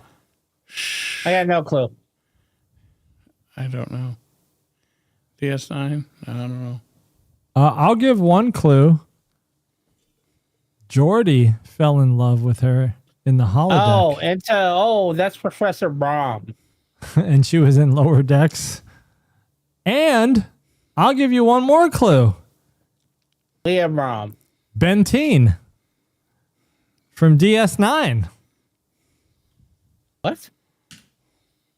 She played Oh, in wow. 4 series. She was in TNG, of course, as Leah Brahms. Lower Decks as Leah Brahms. And in DS9, she played Commander Bentine in the episode where Cisco had to go back to Earth to stop the Changeling threat. Bentine was Okay. commanding the ship, the Locata, when they attacked the Defiant. Got whooped. She would have got whooped, but Worf and them were holding back. It's because Worf said, whoop that trick. Whoop that trick. Ooh. Who's this? That looks like Jadzia Dax, but it's probably not her. No, she doesn't have the dots on her forehead. Well, the actress that played Jadzia Dax. But it's probably not. I don't know. The Borg Queen. Ready for Definitely a clue? not. No, you guys know who this is. You're just not thinking about it. What? Give us a A clue? Jean Grey. That's not Jean Grey. She's a very popular character's mom. Oh, Beverly Crusher? No. In the Discovery universe. In the Discovery timeline. Oh, Spock's mom. Who's going to agree? We'll Oh, John see. B says Amanda. Spock's mom. Oh, wow. It is Spock's Oh, well, mom. she looks better without being Yeah. Spock's mom. Much better. Well, that's usually the case. Star Trek doesn't really portray, unless you're talking about the original series where people were wearing super mini skirts. Yes. Amanda Grayson, is that her name? I should have put the real names here. All right, who's this? Uh-huh. Oh, that's cute. Q. Is that Q for real? Oh, yeah. I'm laughing at John B on this one. He called her a smilf. Yes. I'm not even going to disagree with that. Yeah, but wouldn't that be a Zilf instead? No, No, yeah. she's an H. She's a Zimilf. Because she's a Vulcan mom. V-MILF?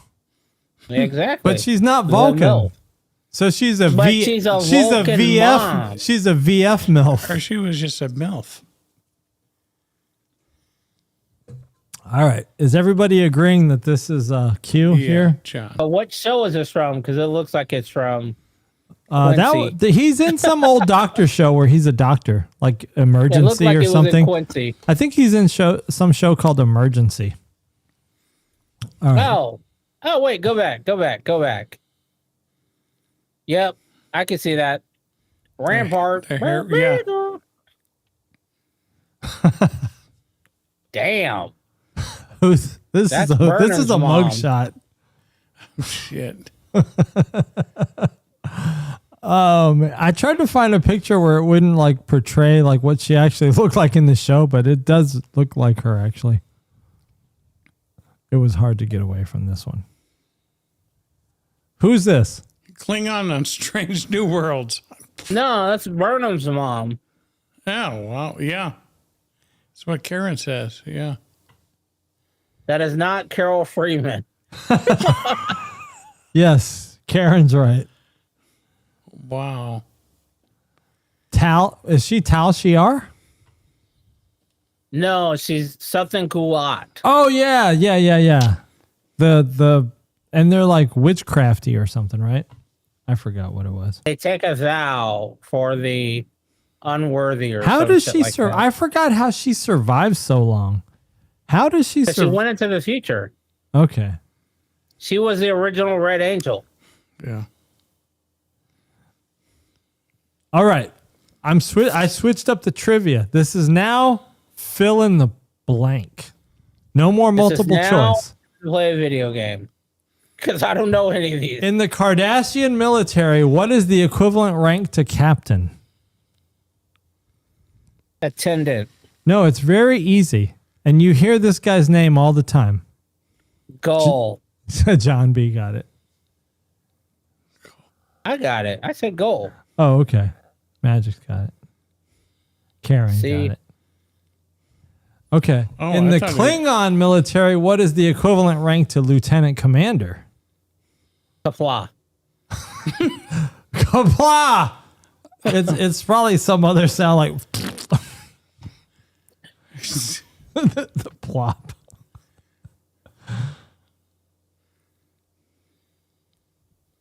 Captain Cavis, if it's Sock. going slow, I found going out and then coming back in will speed it back up usually. What the fuck? How do you even say that? Sock. Sock. Sock. All right, let's try another one. That one's too hard. In the Cardassian military, what is the equivalent rank to admiral? Gold. Duh. No, we've heard this many times in DS9. Ah, John B's got it. Lagat. Lagat. Yes, everybody's got it. IB, Karen, represent. I'll be paying attention to that shit. In the Bajoran military, what is the equivalent rank to commander? And Freedom when I say fighter. equivalent rank to commander, I mean Starfleet commander. I don't know. John B says major. I have no idea. I don't know. Tell them about the gun line. The gum line? Major. Kira Nerys is an equivalent of a commander in Starfleet. In the Tal Shiar, what is the equivalent rank to Commodore? This is a bonus question here. Very difficult. Commodore. I don't even know if I'll be able to say it. I think it's some really hard thing to say. Commodore? The Commodores? Reminds me of Lionel Donde Richie. está Commodore? Praetor? Praetor is close. Rio. Yeah. Rio. I've never gotten that. On the website Memory Alpha, they have a little table of all the rankings and how they align. I came across that somehow and I said, hey, you know what? This would be some fun trivia. End of document. Wow, just like that. And we go back to this. Oh, and then we go back to that. Let's go here. That way you don't have to look at that. God. No one wants to see thighs. Wow. I'm just saying. I'm just being honest. I'm wearing a You know, I'm wearing gonna- a dress next week. I'm going to make a comment real quick. I feel like it's been 3 weeks since we've had a live episode. I feel like it's been a long time. This was a very busy week. A lot going on this week in the world. A lot of things happened. Yeah, I feel like it's been so long since we've had a live episode. So many things, not in a not positive way. Things that happen. IB memory beta. Yeah, I try to stick to memory alpha, but sometimes when I go, I have to get some photos off memory beta, like screenshots or photos of different ships. Like sometimes when I do the trivia of name that class of ship or name that weapon, memory alpha doesn't have it, so I got to go to memory beta. So I do think go I've to ever memory gone to beta every memory now and beta. then. I didn't know there was a memory beta. Yeah, there's an alpha and a beta. And, gamma. Yeah, there's gamma. And I think there's one other one that's less. One of them is black. I think that's memory alpha. I think memory beta is white. I'm trying Blue to. and white. Yeah. Oh, it's like a word. This looks like my old WordPress site. Now, let's talk about Strange New Worlds. Season 3, Episode 10. It's the season finale. PVG, give us that recap real quick. I like the part where I can't even think of her name. 8472 attacks. No, Pike's girlfriend, Captain Patel? Patel. How they were showing the flashbacks or not flashbacks, but of how things could have been, would have been. Wait. Okay, so let's talk about that real quick. She says that she can manipulate time and space, right? She's got this power. She knows that she's going to not die, but she's going to be locked into securing the vault of these prisoners. She's going to have to become the statue. All right. And she cannot move. Basically, she's going to forfeit her life. And so before that moment, she does something.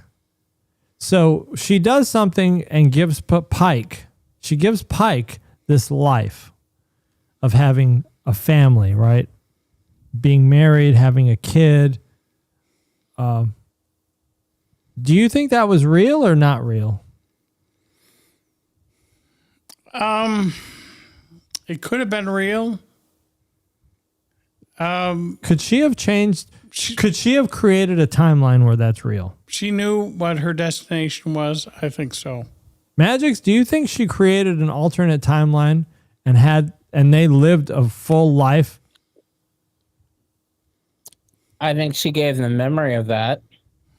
At least, yeah. And now that he knows, I mean, it would have probably been a relief. It would have been a positive thing, you know, that he remembers and that he can go on. And, I mean, that was a really deep episode. That thing with the chef's apron. Yeah.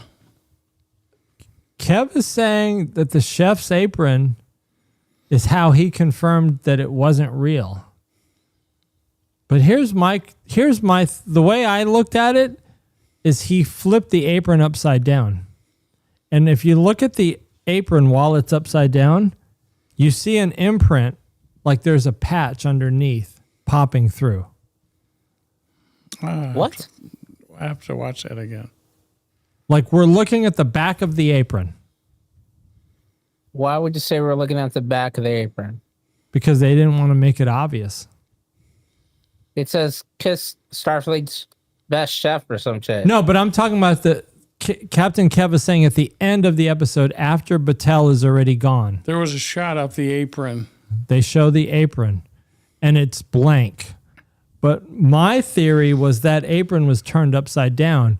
But if you look at the apron, you can see it almost looks like an imprint of a patch of where it might say Starfleet's best chef or something. You mean it was turned around, not flipped upside down? Well, it was flipped over so that you couldn't see anything on it. It looked blank. Oh, you mean like somebody draped it over a chair?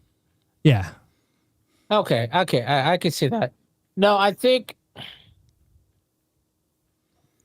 and this kind of ties in. See, man, Star Trek writers, you need to watch this podcast because we're literally giving you material that you can use to make a better Star Trek other than this lazy ass woke shit. You already know that the evil that was in Gamble was a Paul Wraith from DS9. The Star Trek universe doesn't know about this yet. Battelle could be one of the first prophets that is humanized and able to communicate because she is merged with a species that's older than all the other species in the universe, which was the Gorn, which is why the Gorn had a natural ability of sensing the bullshit that was in Gamble and why she was able to fend him off. Now that she's mixed with that and she's gone through all this other shit, the other prophets are like, hey, we have someone here that can communicate with humans, this intelligent life form that is dealing with the Paul Wraith. Let's use her. She then gets locked into the statue. The statue gets moved into a temple. What do they call those goddamn things? The orbs from DS9.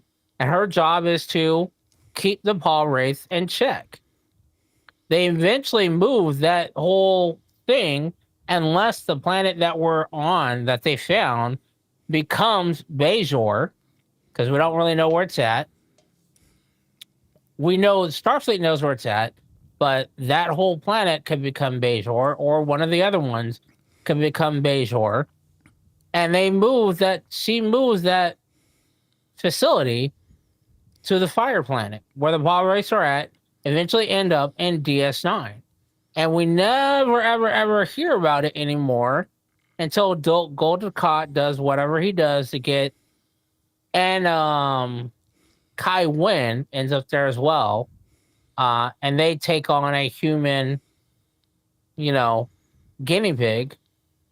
The two of them are about Golden Cot, and Kai Wynn's like, oh, I'm going to be it. And then Golden Cot's like, you think they were going to pick you? You were a religious idol. I am evil, pure evil. It's like the Captain America serum. Like, yeah, we want evil. We want to enhance somebody who's already evil. You're deceivious. Nobody likes you. but you're not evil at the heart that we need. We need someone we I can think boost. she's evil. I think Kai Wynn is pretty evil. Kai, I mean, not Kai as Wynn evil is, as Golda Kai. I mean, Golda Kai. God right. damn. Golda That dude- Kai is like, okay, you convinced me not to kill my daughter. Okay, you win. I Only think he because just I got a wanna crush bang on you. Kira. He's Only because I evil. want to bang you. I'm Aside not gonna from kill her. right. Aside from his crush on Kira, the dude is evil. Exactly. So that's what I'm saying. Patel Some is yoga now, pants can make an evil dude do good Oh, things. hell yeah. In a heartbeat. So Patel is now basically the emissary, the original emissary. I mean, shit, she's strong. And She's she's beyond the keeping him in emissary. I mean, girl got glowing hands. She's like the Captain Marvel of Star Trek. That's because she had to. She's dealing with, look at what she's doing. She's dealing with like the original evil. But the other thing that they could go into, writers of Star Trek, hey, why don't you show a series of the Gorn dealing with the Pa Wraith? How about how the Gorn came to be? Just like we would like to see a series about how the Klingons came to be and how it ties into the existing universe. Don't copy old shit. As I Stop like to copying do. TOS. Let me ask a Stop question. copying TNG. Stop copying Voyager. Stop copying the same shit that people who were better than you already did. Magic. Come up with your new shit. What you said you thought it was woke. Where did you see that at? Oh, Strange New World has become completely woke. No, I Not mean as with woke this as last Discovery. episode. Just gayness everywhere. I mean with this last episode. Because gamble. What do you mean? Where was it woke within this No, last no, episode? I'm not saying this last episode was woke. He's talking about Discovery. Oh. Discovery. Oh, is woke. Discovery? Discovery is woke. All kinds of big time. Yeah. I thought you were No, talking but- about Yeah. this last episode. Let me ask you a question. God damn it! Why'd you guys talk? Now I can't remember my question. But so what I'm saying is this. Water. Strange New Worlds is way better than Discovery because Discovery got too woke and just shied away from anything fucking original other than its teenage drama shit. Other than Ash Tyler. And don't So, call me like the gay Ash because Tyler? I'm on Ash So, Tyler's nuts. no shit. Because I'm The Ash always on Tyler his part nuts. was I good. know. Because it gave an insight into the Klingon dynamics. The Ash Tyler part was cool. If you did, you could literally do like a short series starting from Enterprise, where they took the con and got the flatheads, and then you go to the Ash Tyler, and then you show clips from Worf, Dylan, and explaining why they no longer have the flatheads, and we don't talk about that, and how they came to be, a warp speed society. How did the Klingons attain warp speed? Well, they stole it. Well, Yeah. how did they steal it? From the Ferengi. Because if I had warp speed and some big ass alien that's just trying to kill me and claw me to death, I would leave. I mean, just Yeah. bounce. You can't catch me. Just leave.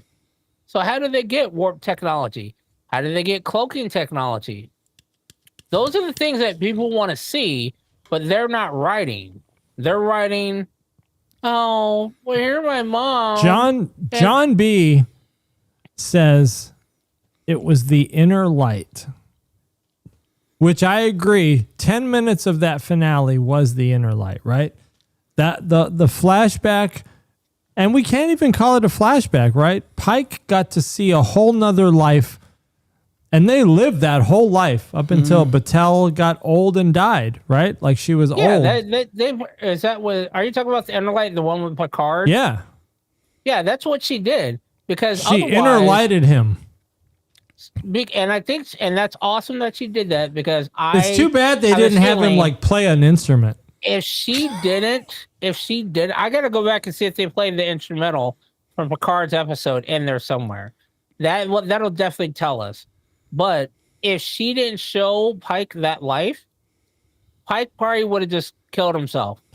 Well, let me ask you Because this he would always question. be wondering, like, what would my Right. life have been up until the point of my 100%. accident? Yeah, but Which explains why she is not shown. Oh, this explains why she's not in the menagerie. Why she's not there to take care of him when he gets taken back I got a to vein Alpha that's 34. throbbing. Hold on, I gotta take a drink. Not my main vein. I agree with you, Magic. Wait, let me ask you 100%. this question. Let me ask everybody a question. If you got to experience the inner light like Pike did, right? You had a kid, right?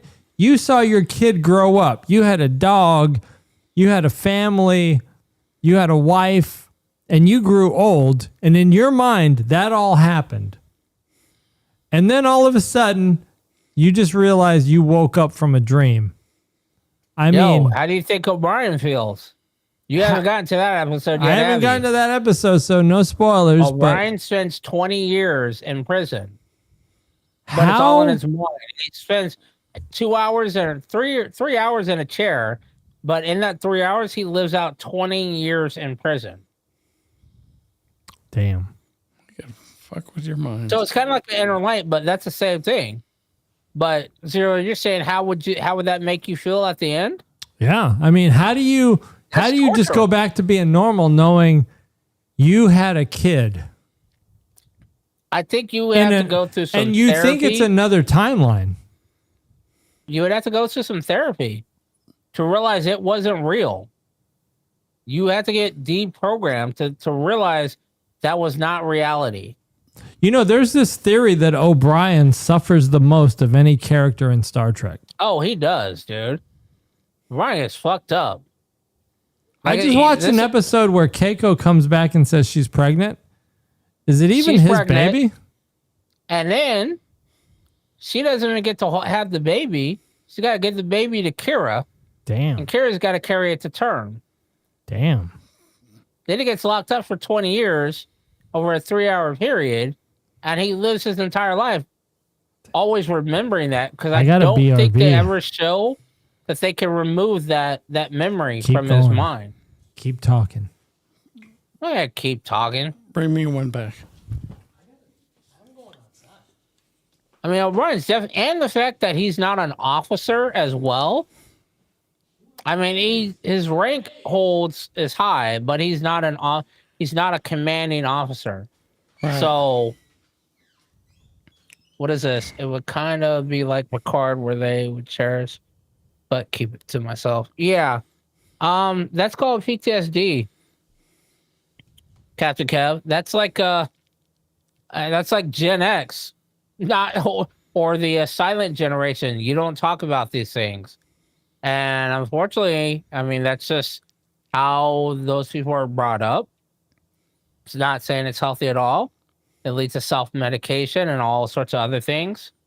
But I think that if she did not show Pike that life, knowing Pike's character the way she does and the way I see him, I think he would have spent the rest of the time that he did have wondering what life with her would have been like. I agree, 100%.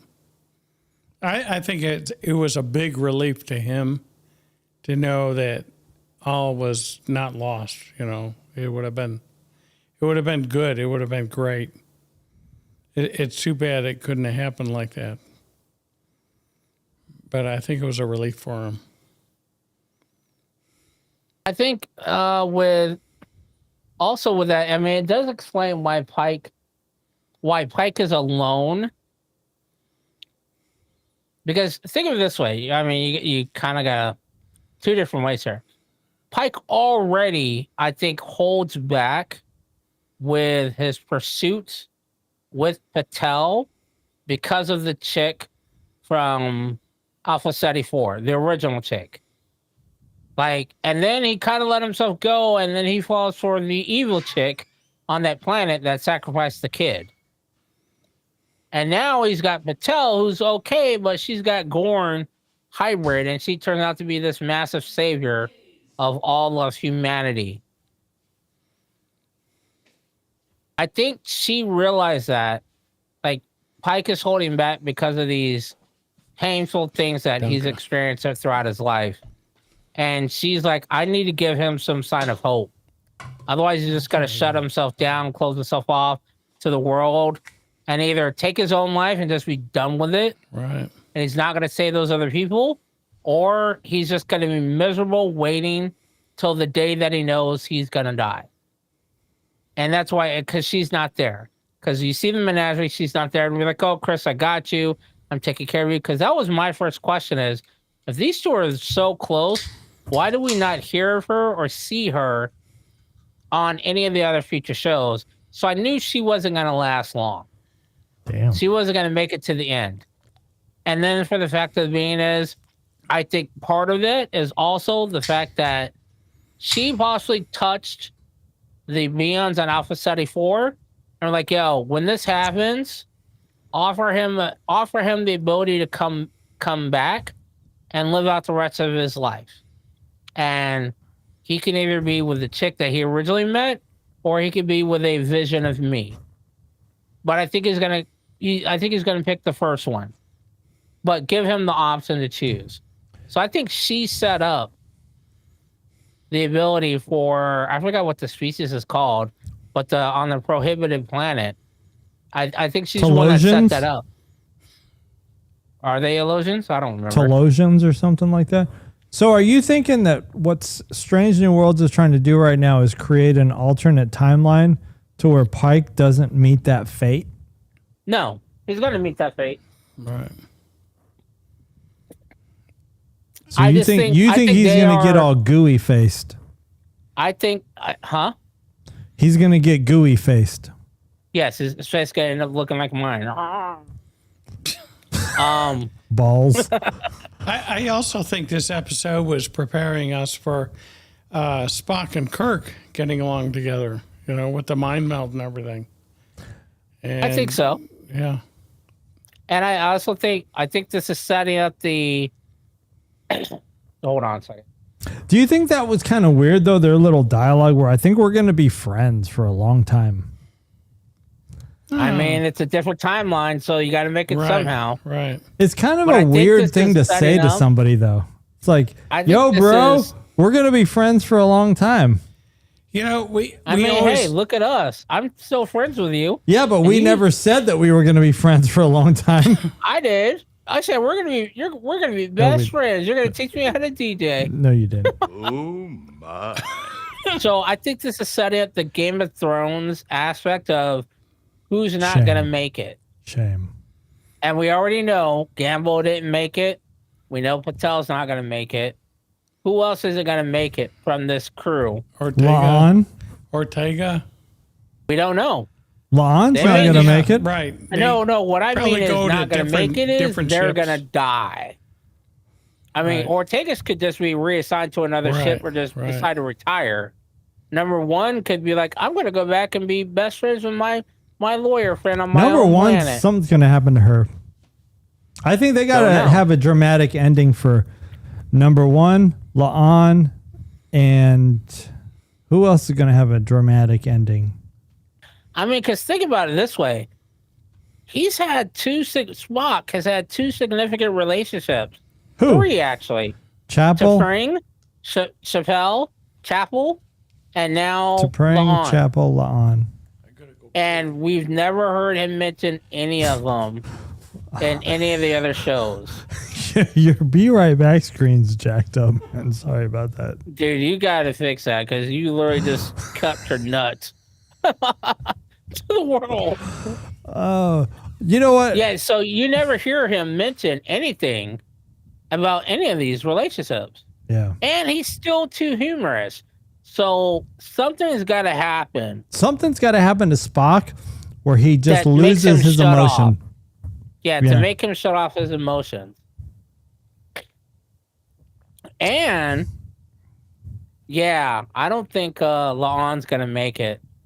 No, not at all. Especially now that he is, because she's already told Kirk about their past relationship, the alternate Kirk. So, and he's been looking for her now. So he's done with the chick that he has, Carol.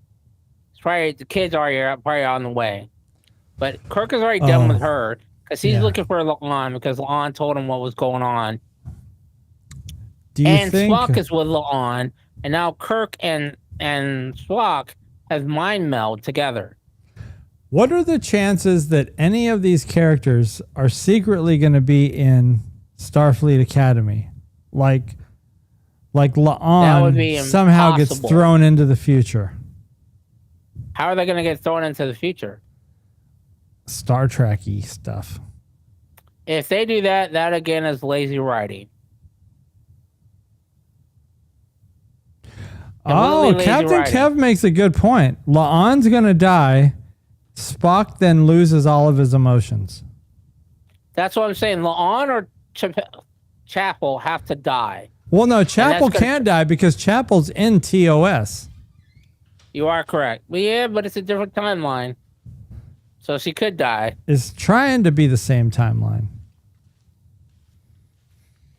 Ortega, That's right. Ortega let me- Boiler I did know- say Ortega is a war hero. this is controversial. I don't like Ortega. I think her attitude is bad. She doesn't have Starfleet respect. That's because you want everybody to be respectful and do your due diligence. And I say fuck that. Yeah, but this is Starfleet we're talking about. We're not talking about... And more people need to say fuck that.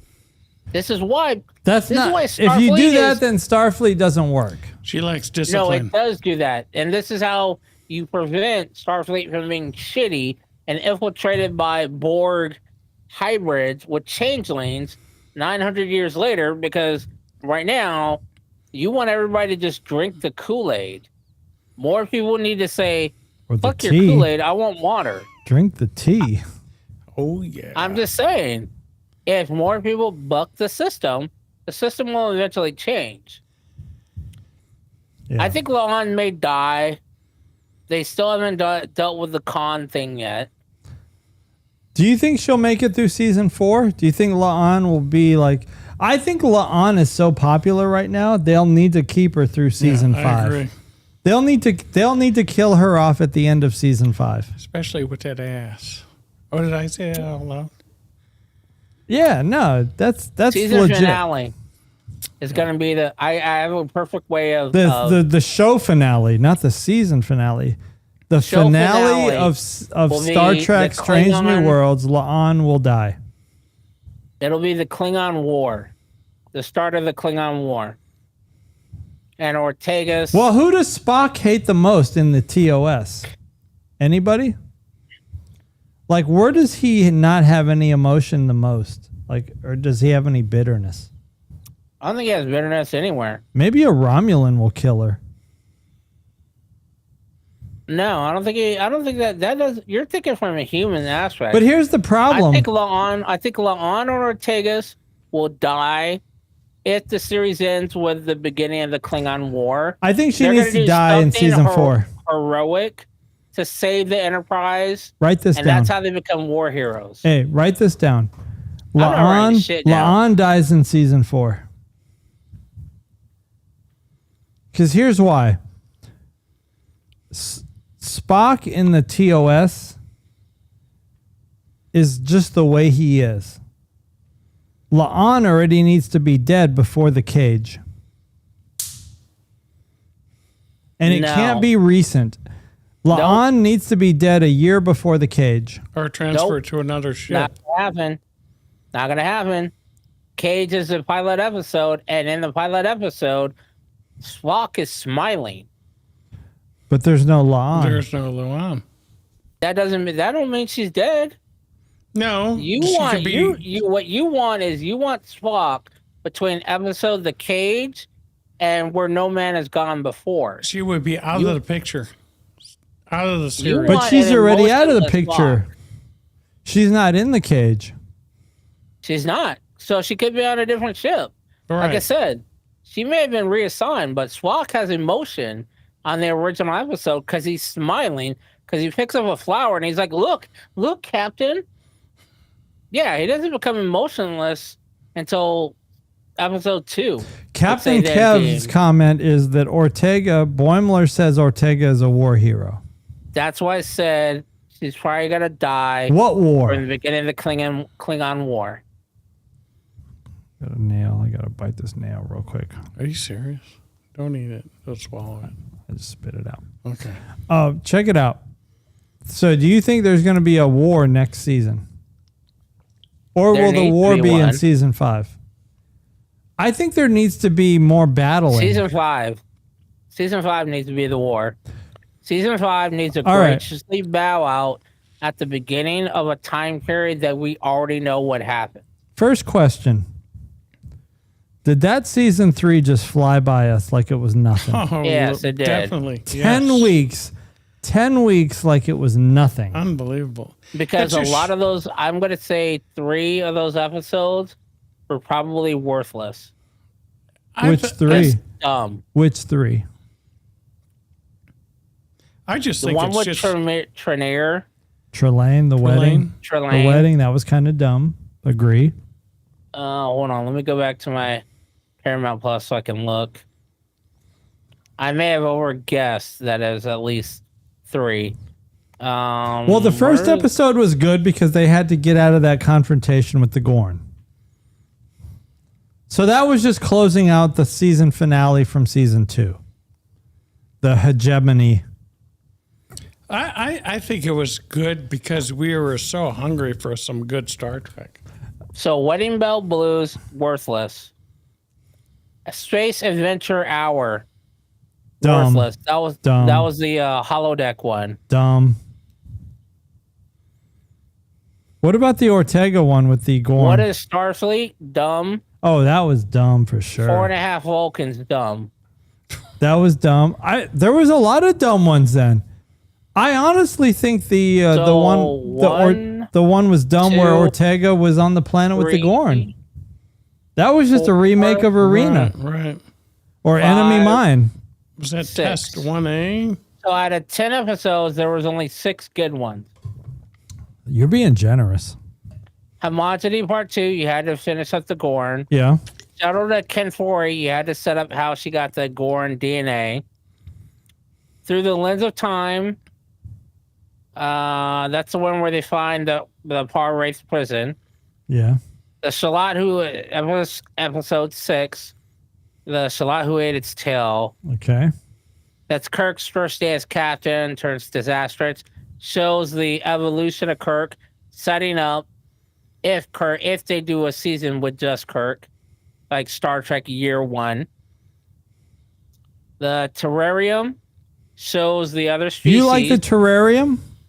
Yeah, because that shows another species that was on par with Q. That's the Enemy Mine one. They're not on par with Q, but they're close. Yeah. Exactly. So that's going to tie in somewhere else. Well, the Metron, I mean, they can erase our memories. New Life and New Civilizations The finale. definitely confirms the Q, or not the Q, the Paul Wraith tie-in, the Gorn.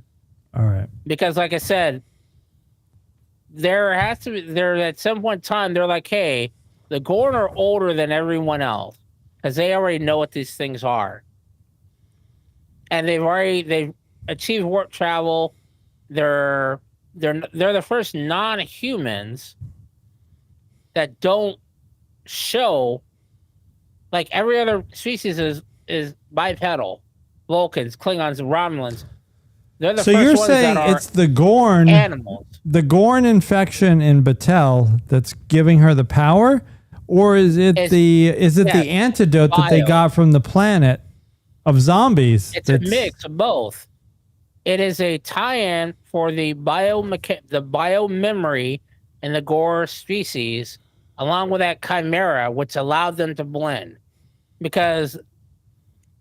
And you see this literally in Voyager, where Voyager has its biomed packs hold more memory than the regular chips. Because they're like, hey, does this your seem like a body- hit it moment? Humans' bodies as it is. Why do we have a spleen? Doesn't do anything. Why do we still have an appendix? Doesn't do anything. Maybe But it our does bodies something that we think don't it's know there for about. some reason. The Gorn are an older species that have already dealt with these evil paw race. So and that's why she's able to whoop its ass. She's able to naturally sense it. So those 10 episodes, you needed those. The other 4, If she bullshit. could whip it, though, then why did she have to sacrifice herself to whip it? That's weird. What do you mean? What? Like, why did Battelle have to sacrifice her life to whip it? I think that was her destiny. Because she's the only. Destiny is a Star Wars thing, not a Star Trek thing. Nah, dude, that's her. She has the DNA, Right. To fight it. She could generate that bioenergy to fight it.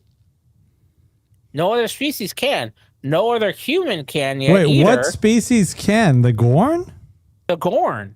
You're saying the Gorn can beat the Vesta? Yes. I Chad, think the what do you Gorn in think? its natural environment can, because I don't think the Vesta can infect the Gorn. Or is it the Gorn plus the zombie antidote? It's a chimera. No, dude, it's the Gorn. I think the Gorn can whip it on its own. The chimera is the key. The chimera infusion is the key that allowed the blending of human and Gorn DNA. It allowed the glue to mix. It was the glass that allowed the Pepsi and the Red Stag to come together. That's it. The Gorn DNA is what's doing the fight. The Jen, human what do you DNA think? is able to communicate with other humans to explain what's going on. Was that Captain Patel's By the way- Destiny? By the way, chat, if Very you're likely. watching now, if you're not subscribed, we're doing a free offer. No, we're not. So yes, I think it's her destiny, and she realized that, which is why she talked We are to doing the a free offer. If you the subscribe. Vesda. What did you call them on Alpha Ceti 4? What was that species with the big heads? Damn it. Ortega or Origin? Or What? I can't think The of their Origins? names. I can't think think of she's their the one- names, but I just said it like 10 minutes ago. So she's the one that communicated to them to send the signal to have Pike brought there, so that Pike could live out the rest of his life. I explained this earlier when you were gone, Tom. Patel's the one that set that Appreciate up and that. told him, "Hey, let him live out his life. He's already gone through it once, and now he's trapped in this chair. Let him live out the remainder of his life with whoever he chooses, whether that be me or her." Well, Because it won't I- be me because I'm going to be a statue.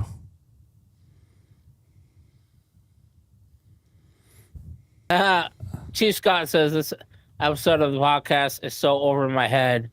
Shaka when the wall fell. That's good. Chief Scott, get on Paramount Plus and watch Strange New Worlds. Or just download Pluto and watch the Star Trek channel, Hey, I'm which is thankful what that PVG needs to do. Hey, I got an idea, caught Chief up. Scott. Let's start doing Star Trek night down at the community center.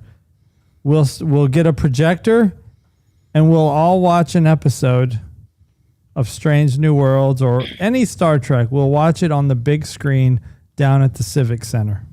That's my So funny that's my thing thought. is, I used to Drink some do that at the Romulan ale. clubhouse. We used to do sci-fi Sundays at the clubhouse, and I would go there and barbecue, and then I would watch. I think it was Discovery at the time. Let's When do Discovery that. first came out. Let's I'd watch Star Trek on our projection. Let's get the gym at the Civic Center or something, and let's watch First Contact or something. the Bill Arts. Yeah, Look, I would say start out with a movie. Don't start out with episodes. yeah. Let's watch First Contact. Let's get the Civic Center and watch First Contact, and get everybody to just come down. No charge. Just come down and watch it. We'll get a projector, set up the big screen. What do you think, Chief? You're gonna start out with. Oh, First you want to do the Contact? Kelvin? John B saying we should do the Kelvin. I would start with Calvin. That's a good thing Yeah, let's because that do. doesn't require. Okay, any let's do previous Kelvin. knowledge. All right, let's set this up. You know what? I'll have Crewman Patty set it up. That'd be awesome. She'll, Gosh. she'll get people to go. Yeah, that'd be great. You got to be sure to bring out something to cook or grill or something, or yeah, BYO question mark. But just as long bring as you your use own cut water. just as long as you use Camp 8. The one with the Right. whales. I like the one with the whales Why? because what's her name's That scene in the park with the shirt. Her nips, her headlights. Oh, you're inappropriate. Her headlights. Wait, her which one are you headlights. talking about? Wait, what? All right. What was her name? Dr. You know, the whale Nips. doctor. What about her? She was wearing a t-shirt Yes. and not anything underneath it. And her headlights were on. It was inappropriate. I ain't letting my You're kids talking watch about Star some Trek. 1980s ish. I never mind. I remember what you're talking about. The You're talking about babysitter. some 1980s stuff. They're like, hey, I can There see be her whales in headlights are here. poking. And it's like, hey, you could just go to Google and Google her nude, and it will show her. Yeah, that's no fun though. No. You That's gotta no Yeah, fun. It leave takes something to your imagination. Yeah, that's an important factor. The imagination. Absolutely, yes. she is still alive. Seventh by the Heaven way. Mom. That's it. Karen, are She you is still on? alive. I know we're inappropriate. I know. We need to. No, Can meant in the let Star me Trek say world, something she's still about alive. I'll tell you this. If you look at our And statistics, Crewman Cherry. if you look at our statistics, 99% of our viewers are guys. Right? And? So we have like Crewman Sherry and Crewman Karen are probably the only girls that watch this show. I'm hoping Crewman JVG is watching. Probably not. Oh my. And I wouldn't be angry if she wasn't. Because I know if you're not a Trekkie, it's hard to watch a Trekkie podcast. Especially when 2 out of the 3 hosts are drunk. Yes, you guys, you and Mgyx Yeah. need to sober You up. know what? Oh no! I need to No, say, I'm you gonna. need to lighten up. You know what? Let's Look find. at- Let's look, find you guys Magic is- Let's find you guys a meeting. Magic is don't have a pants on. Come on, man. What? What are you talking about?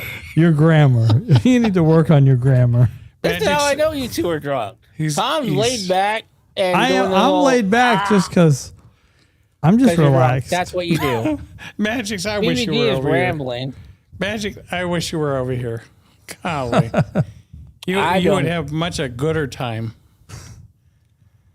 I think Who's watching Star Trek Scouts? Anybody? I'm not watching it, but I would say this: if you're gonna do your thing at the Civic Center, wherever, if any of people are like, "Oh no, we got kids," bring out, show them Star Trek Scouts. If they're young kids, you can watch those episodes. I'm hold on, let me see how. We're gonna set up the podcast. We're gonna have the podcast set up, and we're gonna be watching Star Trek 2009, Kelvin, Star Trek, the movie, And we should be in uniform. and we'll have You're the not going podcast to. set up just to record little snippets for the show. But here's the thing. Here's what I was gonna say. Ah, shit. This is how I know. See, Yeah. I had a really good thought. At least in my mind, it was a good thought. I believe you. Now you know what I'm trying my to see story. how long these episodes are. Star Trek Welcome to Scouts. my world, baby. PVG's a bad influence. Shit. Dude, how long are these things? What? That's what she said. That's what The Star Trek Scouts. Alabama Black Snake, baby. Oh, so Do these we things need to 4 switch minutes views? Let me fix my. Oh long? So man. these are only like 5 minutes long. Alabama apparently. Black Snake, baby, right down here. I'm sorry. I was gonna say if you had a problem with kids, show the Star Trek Scouts beforehand. Scouts where? At But- the Civic Center? Yeah, but they're like 5 minutes long, I think. Yeah, they're very short.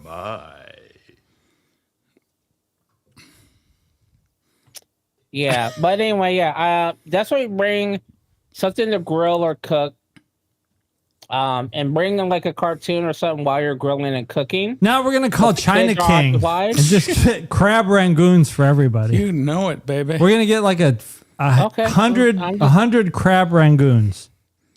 And it'd be ready in that's 10 just minutes. That's not building community. That's key. Oh, I'm just man. saying, grill up, builds community, begins that conversation. Then while everybody's eating, that's when you watch. I'm just saying. That's the thing you can do. But hey, I'm not there. I'm not hosting it. Hey, I don't know the people that are going to be there. All right. Bring a comfy chair because that's 2 hours. There's bleachers. Magic. Dude, no way. What, you going to sit on the bleachers for 2 hours to We're watch going a to movie? start a GoFundMe to get Mgyx out here for a couple days. Mgyx, you need to get a link for your Mgyx. Can we get a for you- GoFundMe going? Yeah. For your Camp 8 Could you seasoning. could you fly out for a weekend? We're going to watch a movie at the Civic Center. We'll set it up and we'll do an episode. It's not about whether or not I can come out there or afford to come out there. It's having a babysitter here. I don't know. No, I An know. adult sitter. Bring her along. But if we can get the GoFundMe, then maybe you can set that up. How I don't was even know where to look for that. how was she doing? I need an adult sitter. That's what we're talking That's why. about. So our club annual was this last weekend. Normally, I would go back to Phoenix for And Thursday, then Friday, Saturday. The last time I did that, she fell and broke her hip. Captain Kev The was last talking time I was about. going to come back for Memorial Day, And I wasn't able to because she broke her pelvis. Mm. So it's not like I can't afford to do it. I can. It's someone's being so hard-headed that they are just putting themselves in danger. So I had to do a sleep study. I literally had to have my cousin come over to watch her because I knew as soon as I left, she was going to do some dumb shit, like try and go into the garage. And sure enough, as he's pulling up, he catches her trying to go down the stairs in the to the garage. And I was like, what the fuck? Everyone has told you not to do this, but you just hard-headed. We'll just keep doing it. So, yeah, it sucks, but Continued prayers for you and your mom. we allies. Wait, is this? We're talking about LGB? What are we talking about? we're not talking about that. All right, my bad.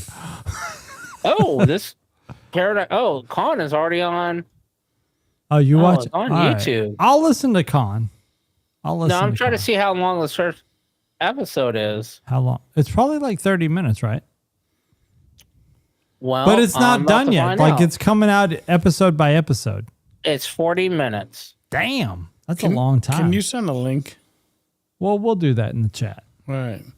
All right. Before I forget, if you haven't subscribed, I know we got some diehards in here who we love. Captain Kev, Karen, Crewman Sherry, IB, John B. You guys are day ones. But there's some other people in here and we'd like you guys to subscribe. Jump in the chat. Have some fun with us. Like we're in this chat.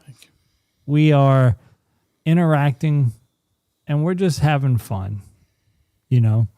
Again, we're like, here's the thing. We're Trekkies. In our hearts, we're Trekkies. But we're normal people too. Like we have fun. We joke. Like we bang. I don't know. Like what else is there to say? Like we're just normal that sounded people. like You were the so most going- ridiculous. I know it was going good for a minute. I messed it you're- up. No, it Goes so wasn't. good. No, it wasn't. Did we It bang? wasn't.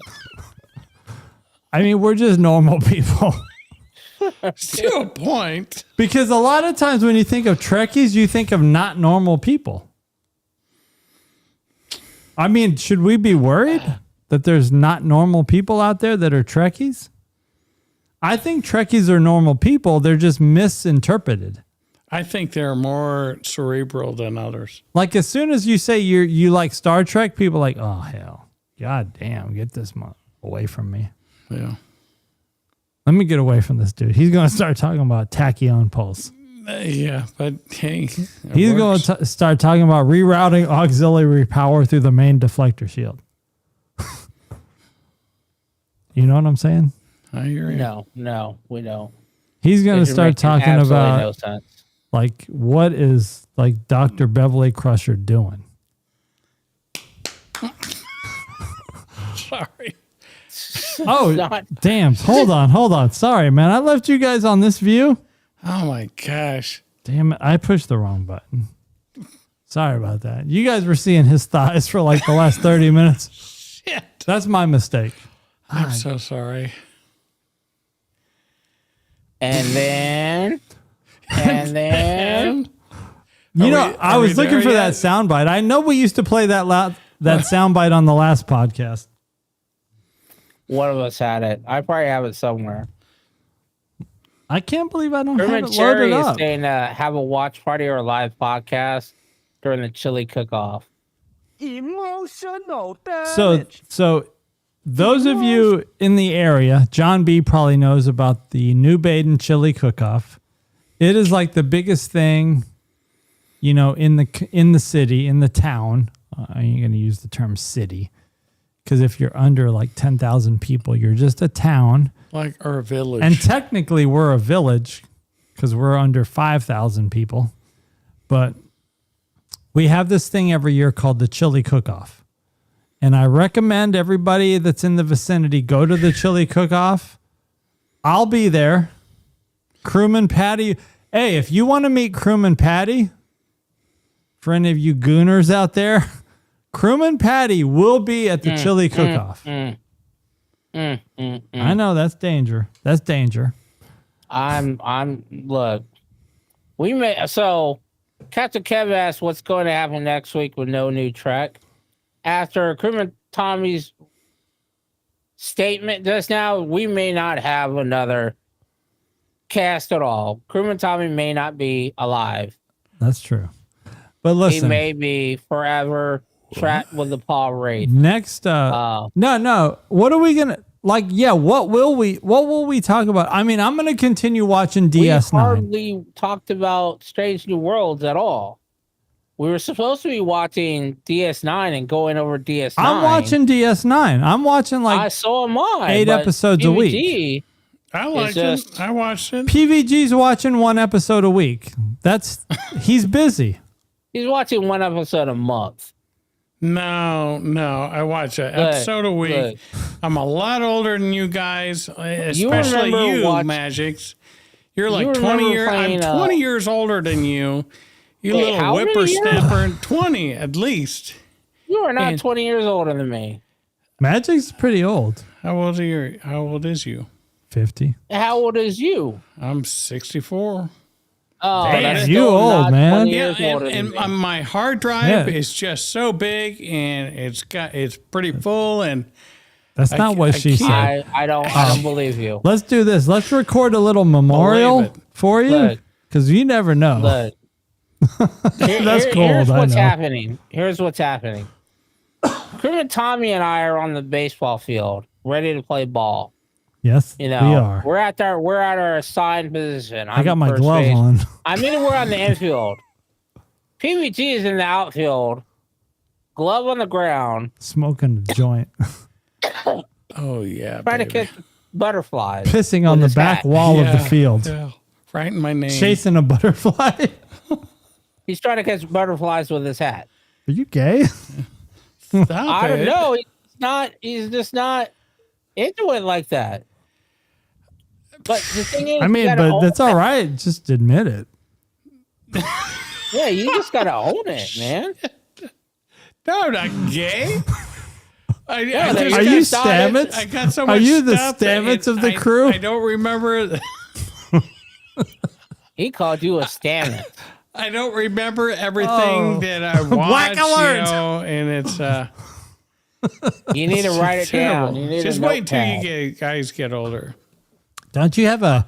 Too many blows. You have to an the Apple head, Watch. You know, lead paint. Hey, do you have an Yeah. Apple Watch? Apple Watch? You have an Apple Watch? I do. You should be taking notes on that thing. I know. I You know. could just be like, Okay, "Yo, hey, Siri." You know what? You Yo, don't even have to Siri. call it Apple. You can just say Kit. Make a note. Change, you go. change its you name to guys. Kit. Yeah. Because you could definitely. say, "Hey Siri, from now on, I'm going to call you Kit." That's another thing I need to get going on. What? Get Kit going. You know Why? he's got Kit. He owns a Trans Am, a kit.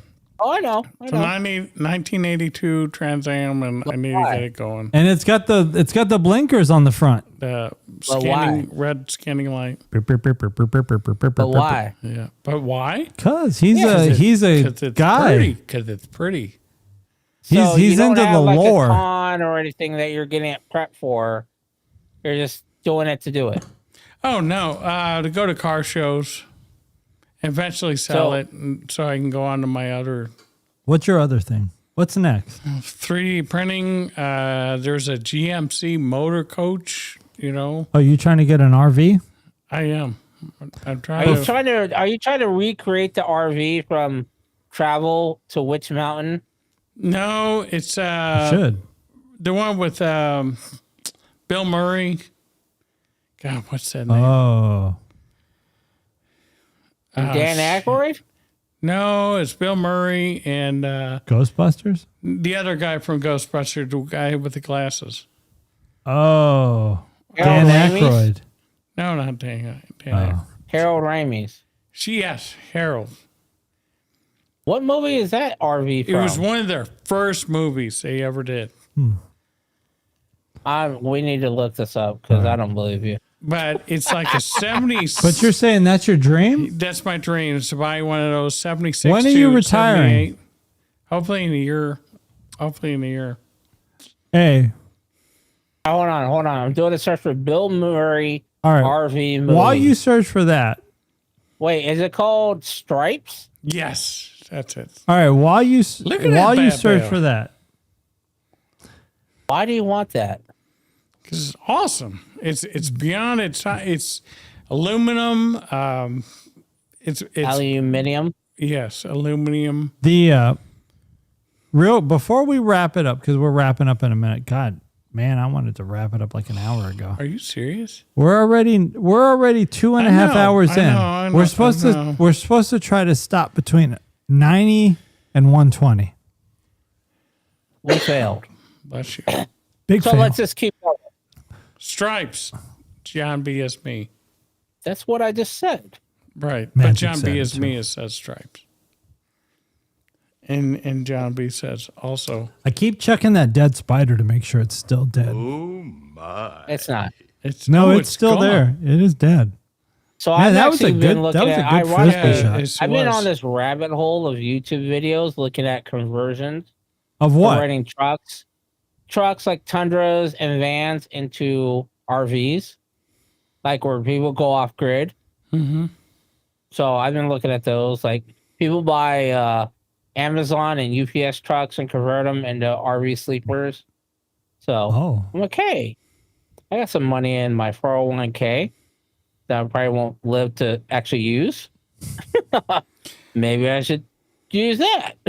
I tell you what, I used to work for FedEx, and I drove a Sprinter van, and those things were tall. You can walk around in it, and you can do a lot with them. With a diesel engine, they last forever. It was pretty nice. you know the for thing those- about those living. are great for city, but I was looking at more at if I want to go into Off the woods grid. or off grid. grid. Just put I some would need, knobby like, a truck. tires on it. Knobby tires, maybe four-wheel Knobbies. drive. Yeah, I was looking at Toyotas mainly. A couple of people did some older Land Rovers. Land Rover. Ooh. Some people did some Subarus, but Yeah. I'm looking more like a truck type thing. Wait, But are the you trucks gay? are pretty expensive. If you're gay, then do the Subaru for sure. No, why would I do a Subaru, dude? Stop Because it. you're gay. That's dumb. Stop. That's just Nothing wrong stupid. with that. We allies. We allies. Not as a you're stupid to take a Subaru to make it into an RV camper, an overnight camper. No, Man, I've look been at all watching the- also ones where look at all people the are doing empty their cars. cans. like we're- one dude did a Toyota Camry. And I was like, what? And they turned it into their city sleeping unit. They live off grid. When I see Chief Scott in the chat this late at night, man, it makes me think Is that really Chief Scott, or does It he is. have? It is. Does he have someone typing? Chief Scott Stripes. Yes, baby. Okay, because it's kind of So late. you want the RV from Stripes? Yes. That's because it's the EM50 Urban Assault Vehicle. Yes. No, and plus it's design. It was made of on an aluminum frame. Everything is aluminum. It was really advanced for its time. Do you think if we got a case of glass bottled ski, Chief Scott would sit in the third chair? I know he would. Hang out with us. I know he would. Glass bottled ski, Chief Scott. He might even wear a uniform. Okay. Let's work that out. Or not. But And then he can would. plug that chili cook-off every 5 minutes. Yes. If my daughter wasn't in band, I'd be going for the last 2 years because I think that's the best thing since sliced bread. You know, band? Chili cook-off. She's got a band competition. She's in high school and she has a band competition. And being a band parent, you know, you got to kind of help out. But those chili cook-offs are awesome. You know, they raise money. It's for a good cause, you know, and it's great all the way around. It's Does fun. Crewman Patty make a chili? No, but she's a vendor, and she organizes for She's the vendors. organized, yes. So she's in yes. charge of the vendors. Cafe works well in chili as well. It gives Come- it that extra. You know what? You pop guys that- should come out and set up a chili tent. I'm telling you, Mgyx, I don't know. Small town life, man. You'd be You're- a celebrity out here. Your stuff is good. Camp 8, I can't Chicago. tell. Oh, was it Chicago? There's some city. Y'all made the number one of the top lists for cheapest places to buy houses under like 100,000. Don't go to but- Chicago. It's a trade-off for like crime rate. No, there's no crime here. No. I'm not talking about New Baden. I'm talking about Yeah. the part There's where it's no like crime here. you can buy like a 3-bedroom house for $60,000. Okay. Probably The rabbit hole I fell into. 3-bedroom house here is probably like 120. Not bad. Still decent. Not bad. Captain Kev says, "Have a good night, dude. See you next week. We could discuss DS9. Also, if we watch Con, that would also be a topic. Since it Yeah, I'm comes going out to try to weekly. watch that con. I'm going to watch, I'm going to try to catch up with Mgyx on DS9, but I'm going to listen to at least one episode of Con because I want to see what that's about. I'm going to watch Star Trek Scouts because I want to see what the little kids are watching for Star Trek, which I guess is canon, by the way, because it's official from Paramount. And so, All right, let me ask this. PVG, PVG. do you think you can listen to an episode of Con while you're working Audio book. and actually retain it?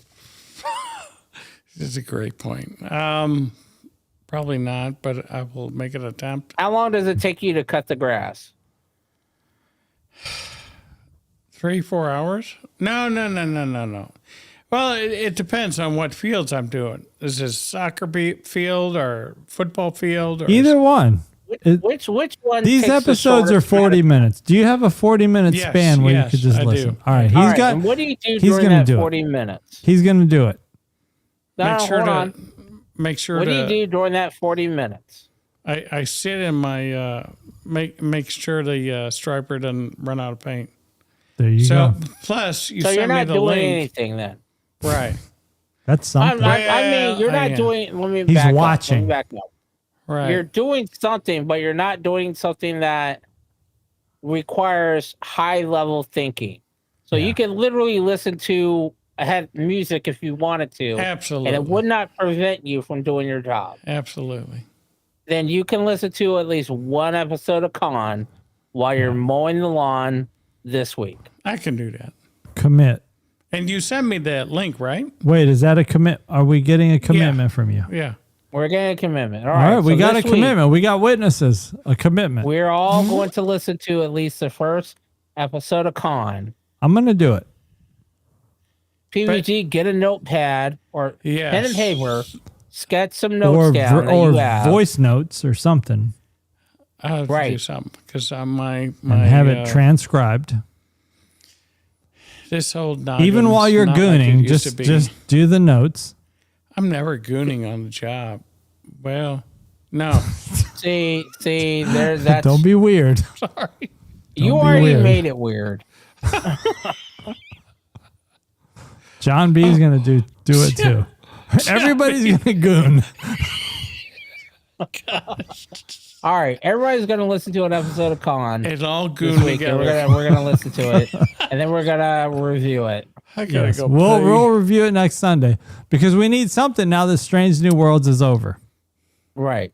And it was a. Other than DS9, because we what- know PVG is never gonna get caught up. Oh my gosh! Here we go. It's all right. Let's not not judge. 1 to 10. What do you guys think of the last episode? I thought it was pretty 9.5.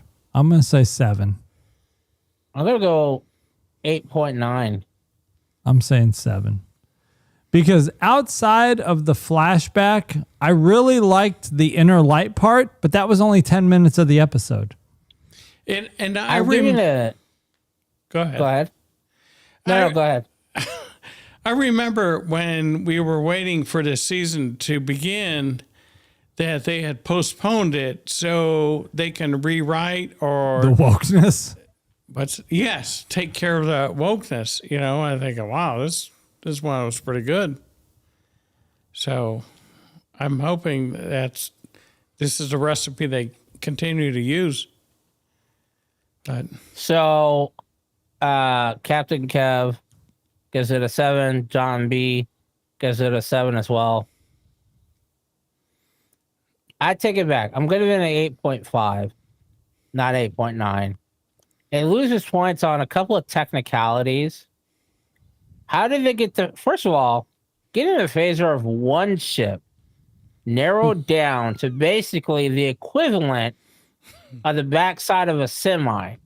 So let's just say 12 by 10. Getting the laser from a starship to the 10 by 12 door and get 2. I get the whole syncing up. That's totally plausible. But to shrink a laser to that small and retain it for that long, because they didn't even talk about the simple fact that while they're doing that, that planet is still rotating itself on its own axis and floating through space around its own sun. And to hit an 812 door for a sustained amount of time and to know when that door is opened and when they can stop shooting. Here's the thing. that's a great point. It was. You're telling me that 2 starships can't synchronize when they're going to fire their phaser. right? Why does it have to be a mind? Yeah, meld the thing? computers can probably do that. You could probably have just told the computers, hey, Enterprise computer, Farragut computer, fire the phaser right when we push this button, fire both phasers at the same time. Yeah. Right, and they're saying that the phasers are half their energy of a sun. So, Just like the comet that's headed to Earth. kind of third part of this is It's a spaceship. why would shooting the back side of that work when the door is on the front that requires the energy to open? Like, Howard, you're just literally shooting the back side of a door. Don't overthink it. Well, that's what we do here. Yeah, John B. Glad they didn't miss, because some motherfuckers no would be shit. dead. No kidding. And what? There, Wait, more what people was your should be score? dead. 8.5? Yeah, hold on, And you hold said on. like I'm 9 dropping- point I'm dropping. something? Hold on, I'm PVG's dropping giving this it like to a 7. 9.8? 9.5. Hold on, I'm dropping Damn. this to a 7. They get a 7. Yeah, finally. It's half You're the coming to your hold on, senses. It's half the energy of the sun. 2 of them means it's the full energy of the sun.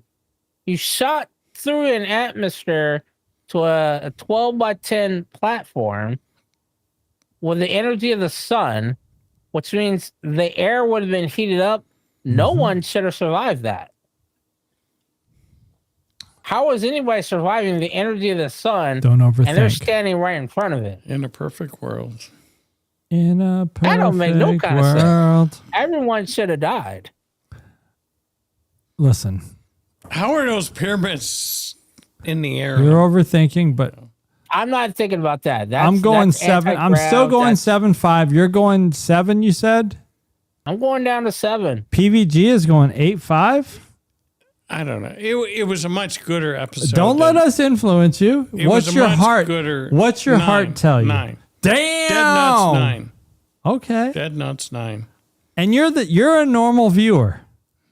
Yeah. PVG is a normal viewer. I think Mgyx and can't I are forget a it. little I'm more not. critical.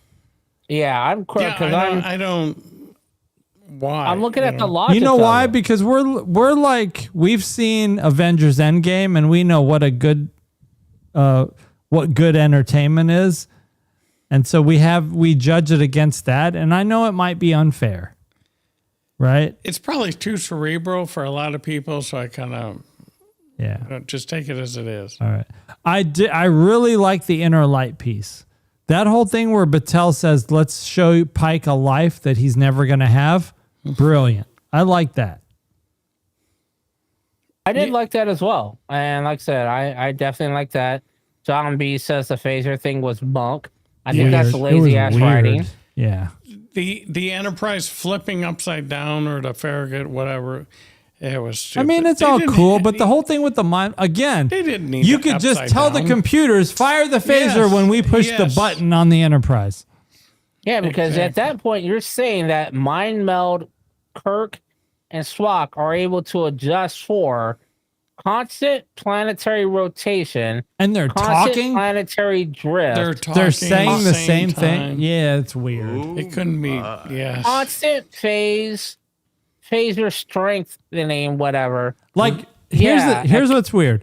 Even my Stream Deck, if Mgyx's Stream Deck, if he gave me his IP address, I could program a button on my Stream Deck to fire a sound effect off his Stream Deck. So I know that if I was in the Enterprise and he was in the Farragut, I could program one button to fire the phaser at the same time. I mean, did they not know what TCP protocols are? They didn't I mean, have. or They didn't RDP have anything protocol? like that. Or their audience. Yeah. I mean, I get it, right? It's entertainment. But damn, you got to think these Trekkies are going to dive into this Yeah. stuff and take a deep analysis of everything you do. We're going to pick it apart. Captain Kev says they never even talked to the captain. Isn't that insubordination? Yeah, no kidding. Because they never talked to the captain on the Farragut. Right. Yeah. I mean, what if he fucked up? Was she What still if in a hitting coma?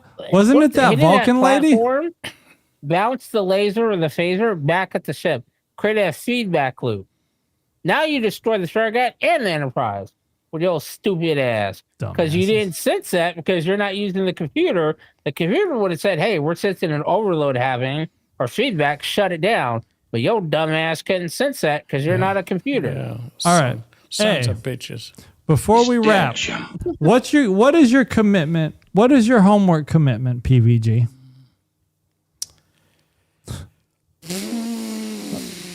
You got nothing. What's that thing He that you're commits to talking about? nothing. Con? Con. An episode of Con. Yeah, I think Magic sent me a link. All right. I'm going to keep plowing through DS9. Mgyx, you're watching some stuff. I got DS9. I'm going to listen to at least one episode of Con. All right. I'll do the Con. I'll do one episode of Con for sure.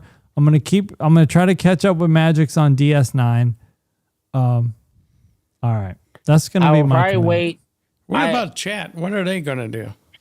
Chat Yeah, does what chat. they do. What are you guys watching? Oh, I think Captain Kev said he was going to watch Con. Yeah, he's listening to Con. Somebody else mentioned they were going to do it. And we need to set up this watch party at the Civic Center. John B says he'll go. And Captain's. Yeah, and we'll get Chief Scott there. We're going to set it up. All right. I'm about to bounce out of here. I got to work early tomorrow. Con! All right. Well, Con. hey, once again, please like this video, subscribe if you haven't already. Tell your Trekkie friends. Don't tell your non-Trekkie friends because that hurts the algorithm. But please subscribe if you're watching. Thank you so much. And Thank you, yeah. chat, for joining in. And chat, let's thank participating. Crewman Sherry, Crewman Karen, IB, John B, Captain Kev, of course. You guys are awesome. And yeah. Oh, I had a question for all of you to ponder. Let's do it next Sunday. What is the police force on Earth now? Great Oh, question. you saw that question from that dude, question of the day. Yeah, yeah. All right, let's get into that next week because I'm going to drain the captain. We're not going to. But we'll gonna catch you figure. guys next Sunday. Adios. All right. Say your bye-byes. Deuces. To Bye, all everybody. are one. Jesus. Quit Who looking knows at where my that's crotch. from? We allies to the gays. Till all are one.